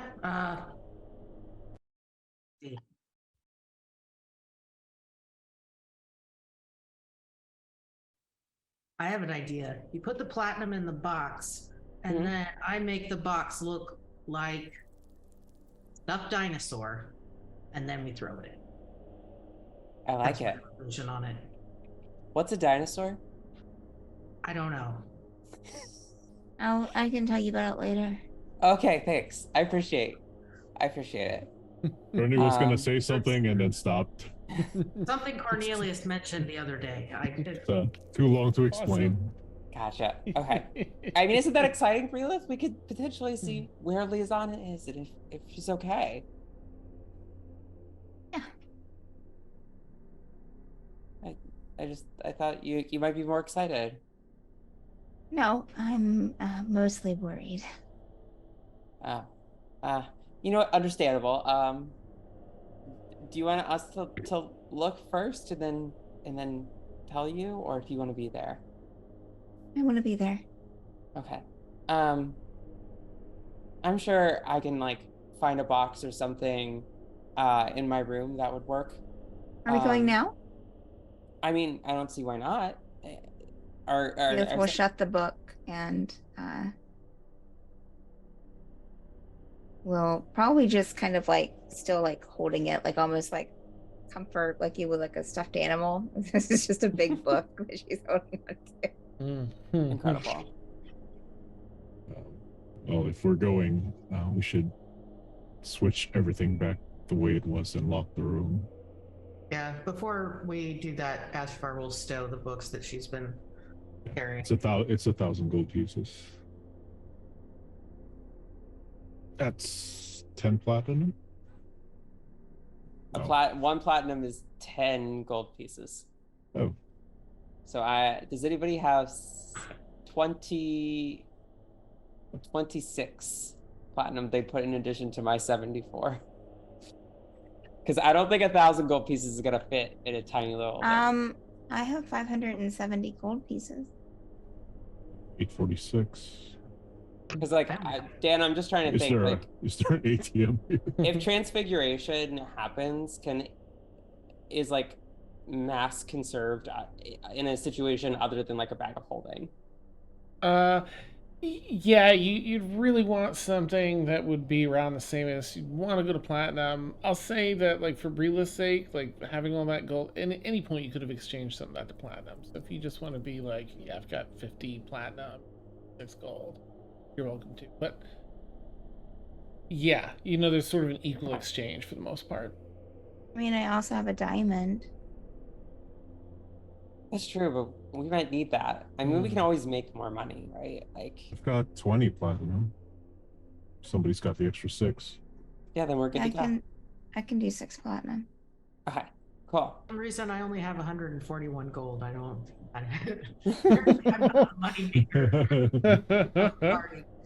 Everybody is like, oh, okay. I'm putting in 60. That was 60, right? That we needed extra from Brelith. No, so I have 74, so I just need 26 combined. Oh, that's right. We just need 6, so it's 60 gold. Right. Okay. Sorry, I was just okay. Yeah, sorry. Okay, so we would just kind of, I guess, fix everything in here to the best of our ability, right? And then head up. Yeah. Yep. Lock everything and let's go. As long as it all works. I guess we'll wait for the DM to say. Yeah. Yeah. Let me just check. I'm looking to have everybody state what they're doing. So last I knew, like, Brelith, you're still holding that book. I think Ashavar has a book. Are you all putting the books back? Are you bringing any books with you?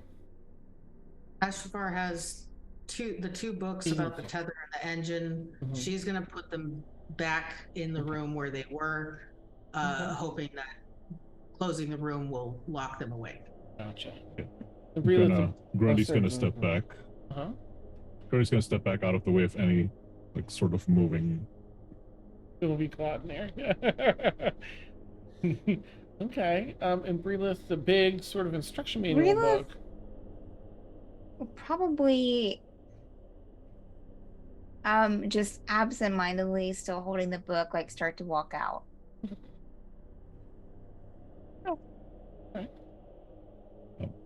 That probably should stay in here too, Brelith. Oh, Yeah, yeah. we don't want anyone reading that apart from us. She'll go over to it was you can probably tell Granny was almost like absent-minded that she was just, she'll Mhm. go over and sit it down Mhm. and then start to leave again. Okay. And I hand her like a little cup of tea. Oh, That'll be nice. I'm not really thirsty, but thank you, Grundy. Turn and start leaving. All right. Zia, you say the word again, activation word. Packs everything back up nice and neat. The pedestals around the wall, so it's just as it was when you arrived. You head back out. You go through the magical darkness until you reach the torchlights, lit torches again, and you find your way back into the elevator at the end. While heading straight up to the 9th floor for the room of scrying. I guess first I would try the angel's name again to see if it works to close as well. Does indeed. Closes Okay. this door.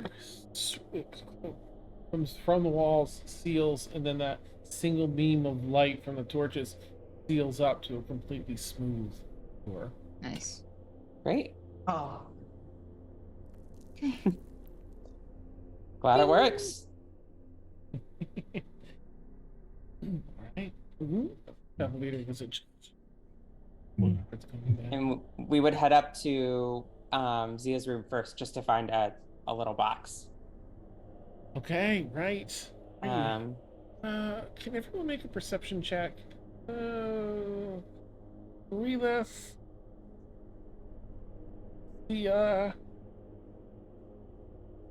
And Grundy with advantage. Sorry, Ashavar, you weren't in the vicinity when this The 23 for Brila. Okay. I'm just gonna Perception. go around and ask everyone before you say it, if you don't mind. We got Breeless. Grundy. Nat 20 plus 2. 22. Okay, 23, 22. Ashavar. 6. Oh, I'm sorry. Oh no. Oh no.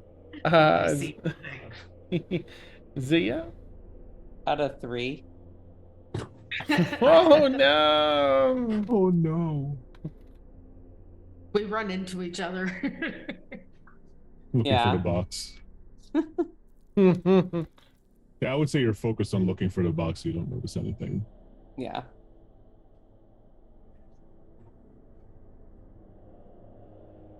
Okay. Boop. And just let's see. All right, 22 and 23. So Cassius as well got too low. Ashavar and Zia. I mean, you're on a mission, right? Ashavar, you're already thinking of what it is you want to do. Zia, you know what you need to get. Breeze and Grundy, you two are just a little more like alert and aware up here as you're going through. Having been examining those handprints downstairs, you're up here, you're going by doors. And you recall that like when Zia arrived, Zia already had like the little handprints. I think I forget exactly how it works. She didn't quite know, but it worked on that door. There, gosh, Zia, you know where your sister's rooms would have been. Now you've had enough memory. But you walk past your father's door, and those handprints are Breathe and Grundy. You two recognize, like, wow, like, you can't be, these are exactly the handprints, but you look at them like, that's the size, that's a general shape, and the pinky goes off a little on the right hand of this one like it did on that pad downstairs. It just kind of doubles down on the notion that is his father's prints in that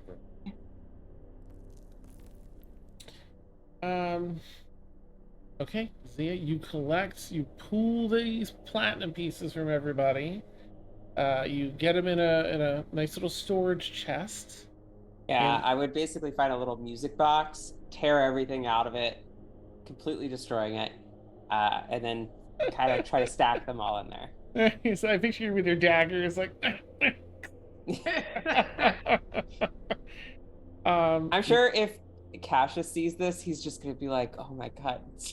Yeah, What? you know how much work goes into though. Yeah. I'm gonna end the episode on the little ding, ding, ding, the little broken doll on the ground, the dancer. Uh, oh, sorry, but anyway, yeah, you're able to do that. Ashavar, I think you're casting an illusion on it to make it look like little stuffed dino, or something in that vein that you've heard of before, little stuffed dino. Able to do so. Out back in the and upstairs to that ninth floor. A room of scrying. Bing! Open up the door, and there's that really large, multifaceted device. Each facet is, yeah, it's like a 1.5 feet, 2 foot, across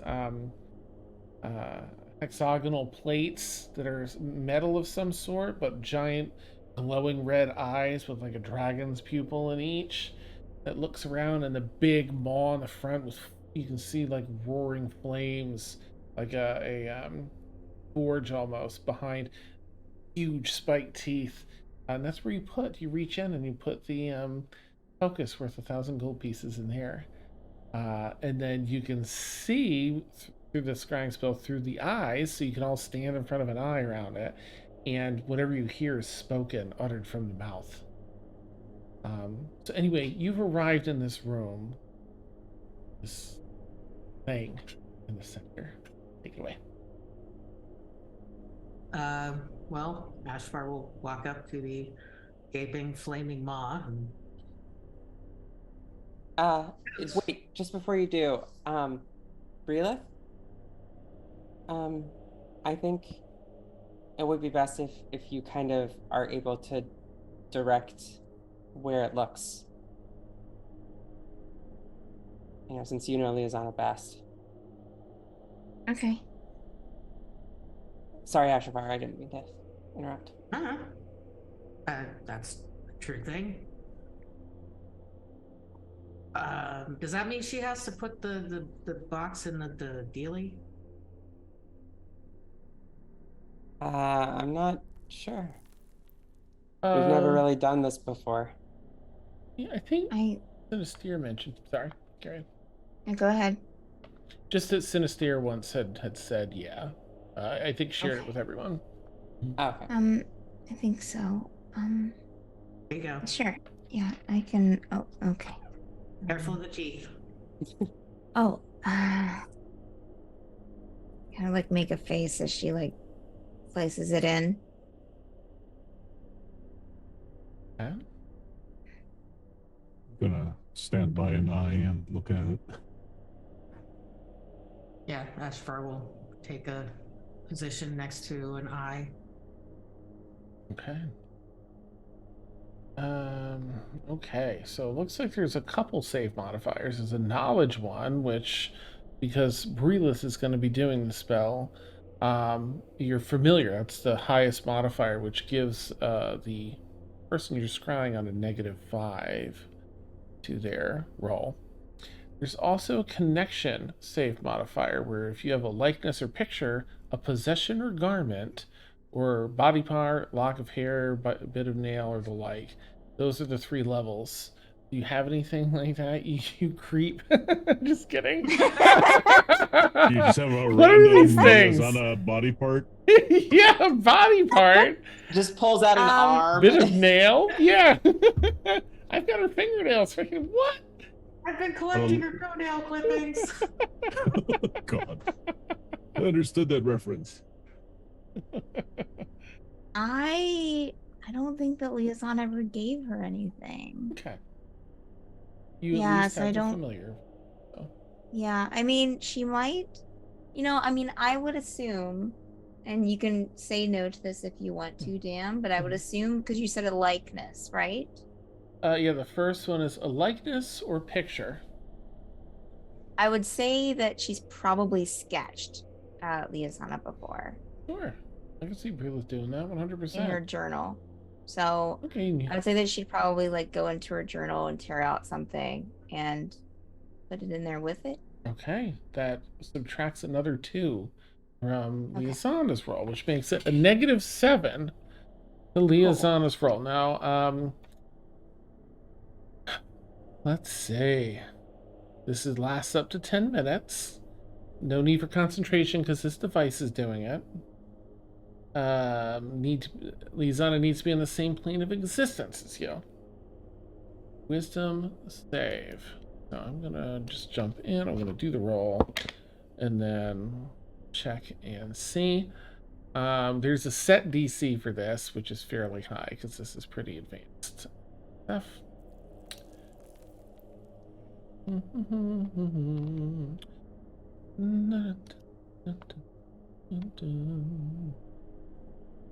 we are. All right, let's do. Oh, she does not have proficiency in wisdom. Great. Oh, Jesus. Can Grundy cast enhance ability on Breelith? I don't think I have to. Okay. Do you have to roll anything? Mm-mm. Oh, okay. Yeah, it's one of the benefits. This has a spellcasting DC that's pretty high already. So, because viewers, you weren't able to see the roll in D&D Beyond. I'm so sorry, Liazana. Yeah, rolled a 2, +2, -7. It's a 4. So a -3.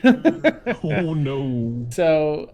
Oh yeah, she getting scried. Oh yes, yeah, Yes. Yes. All right. So each of you see in the eyes, all the different eyes. You're seeing the same image across each eye, as though each one's a monitor.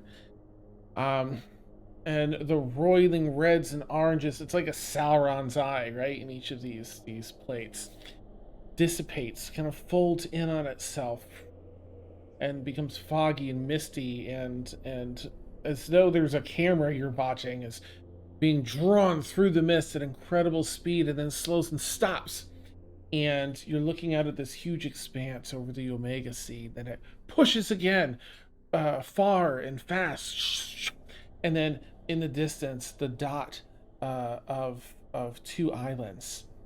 With a few little satellite islands around it, and then again drawn fast toward clouds whipping by, and then it stops, and your view is a small platform, maybe only 15 feet wide, of stone. You're looking upon Liazana and Sirik standing on this. This platform seems to be moving on a metal guide rising further up in the sky, and your view is such that below the 2 of them in this platform you see Simhazy Island,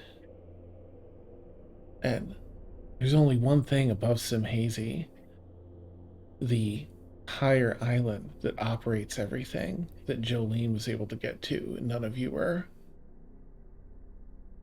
Platform rising from Simhazy, almost arriving at that location. You watch. Minute passes. It's a slow tram, unfortunately.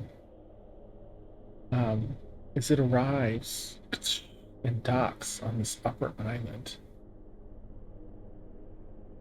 You get a glimpse just in this space. You can only see so far around them. There is fencing, a gate, sturdy metal, new, well kept, very much unlike Simhazy below. There's money spent here, there's security. The gate opens. Liazana and Sirik begin walking in, seemingly welcomed by a few guards. Walk beside either of them. Sirik, upright, looking well and healthy, and keeping a careful eye on things going on. You know that spent enough time with Cyric in an intense situation that you knows like I'm keeping an eye out on things. So, like, he seems a little nervous, but or cautious maybe. Liazana with an incredible look of like, determination on her face. She is going to get what she needs. She's here to get it. But with it, almost a warped, somewhat contorted expression. Like you take that determined look and it looks like one of those monster filters that sort of starts to bulge things and warp things on the face. Like she's driven by something beyond like her passion to seek revenge is a gateway for whatever you all heard in your heads is working through her right now. And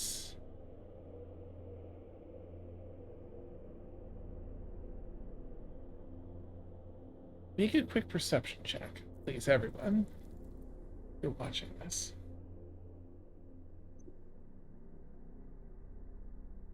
The time is about to run out in the scrying spell, but you're trying to take in every detail.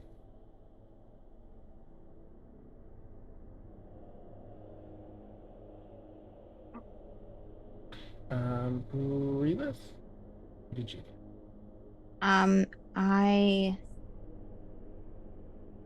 rolled a 21, but I rolled my d8 and it went up to 23. Nice. Okay. Yeah.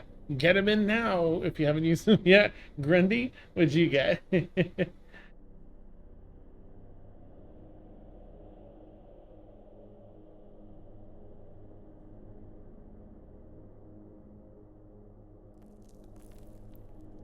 I think you're muted, Jay. 22, including the D8. Nice. Ashavar? I have a question. Yeah. Got a natural 1, so is it worth rolling the d8s or do I just automatically fail? No, you can be. Only auto fail and auto successes for attacks. So these are all, Okay. you still get to add your modifier. Sometimes I add something silly for it, but it won't. It's not an auto fail. So with my 2 Yeah. d8s, I got an 11. Okay. All right. And Zia, 19. all of you notice in the last few seconds, the two of them march up some stairs into a building. Gorgeous architecture. Lots of security and guards.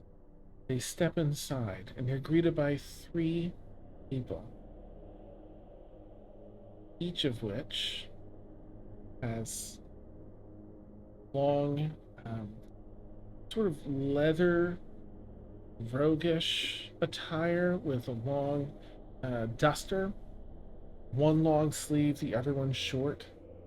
All 3 of them have very clearly Order of Spectres tattoos on their sleeveless side. Ooh. They each holds out a hand, and Liazana shakes each of their hands, greeting. And with one more thing, we're going to end our session here. Ashavar, as all of this fades, and you all kind of start looking at one another, with your 11 as well, you notice in that moment your stuffed friends that you always keep with you are not in your pouch. And that's where we'll end tonight's session. Oh Whee! Wee. Oh, man. Woo, y'all. Great That's a job to all That's of a you. slow burning nuke. Oh, my God. no! Yeah. Oh, God. You are so incredible. Like, a huge kudos to all of you for, like, killing it Wow. tonight. Wow. Wow. The role Wow, play, man. Oh, my God. making things happen. Holy shit, it's amazing. Yeah. So for viewers, anyone new here, gosh, if you had fun, I hope you'll consider giving us a follow, so you can be alerted to all of our fun stuff. I'll put up our schedule. We have a ton of D&D. A lot of it's in this 10 p.m. to 1 a.m. time slot. Sundered Fate, our new campaign on Tuesdays, is 9 to midnight. And we've got a Friday one coming up in a couple months. It'll also be 9 to midnight. But, I mean, here you've been watching An Extremis, our Sky Pirate campaign. It runs every Saturday night, 10 p.m. to 1 a.m. And I hope that we'll at least get to catch you back here. I'm looking for someone to raid. I'm just not really seeing any folks to jump Only into. yeah, I only see Insomnia Night on. Well, we'll give we'll just wrap for tonight. We got our after show and stuff, and we'll do that for tonight. Again, players so incredible, and viewers. Thank you, Dan. Oh my Oh, gosh! thank you. Thank you, Dan. Thank you, Dan. My pleasure. Y'all, the popcorn I would have eaten tonight if I had popcorn. I'd like to eat it. Oh my gosh. And viewers, thank you so much. It's so cool to have you here. Thank you for the raids. Let me just give a proper shout out again. We had let's see. Where are our raids? Oh, thank you for all the follows too. Buzka, I hope I'm saying that right. Thank you for the raid.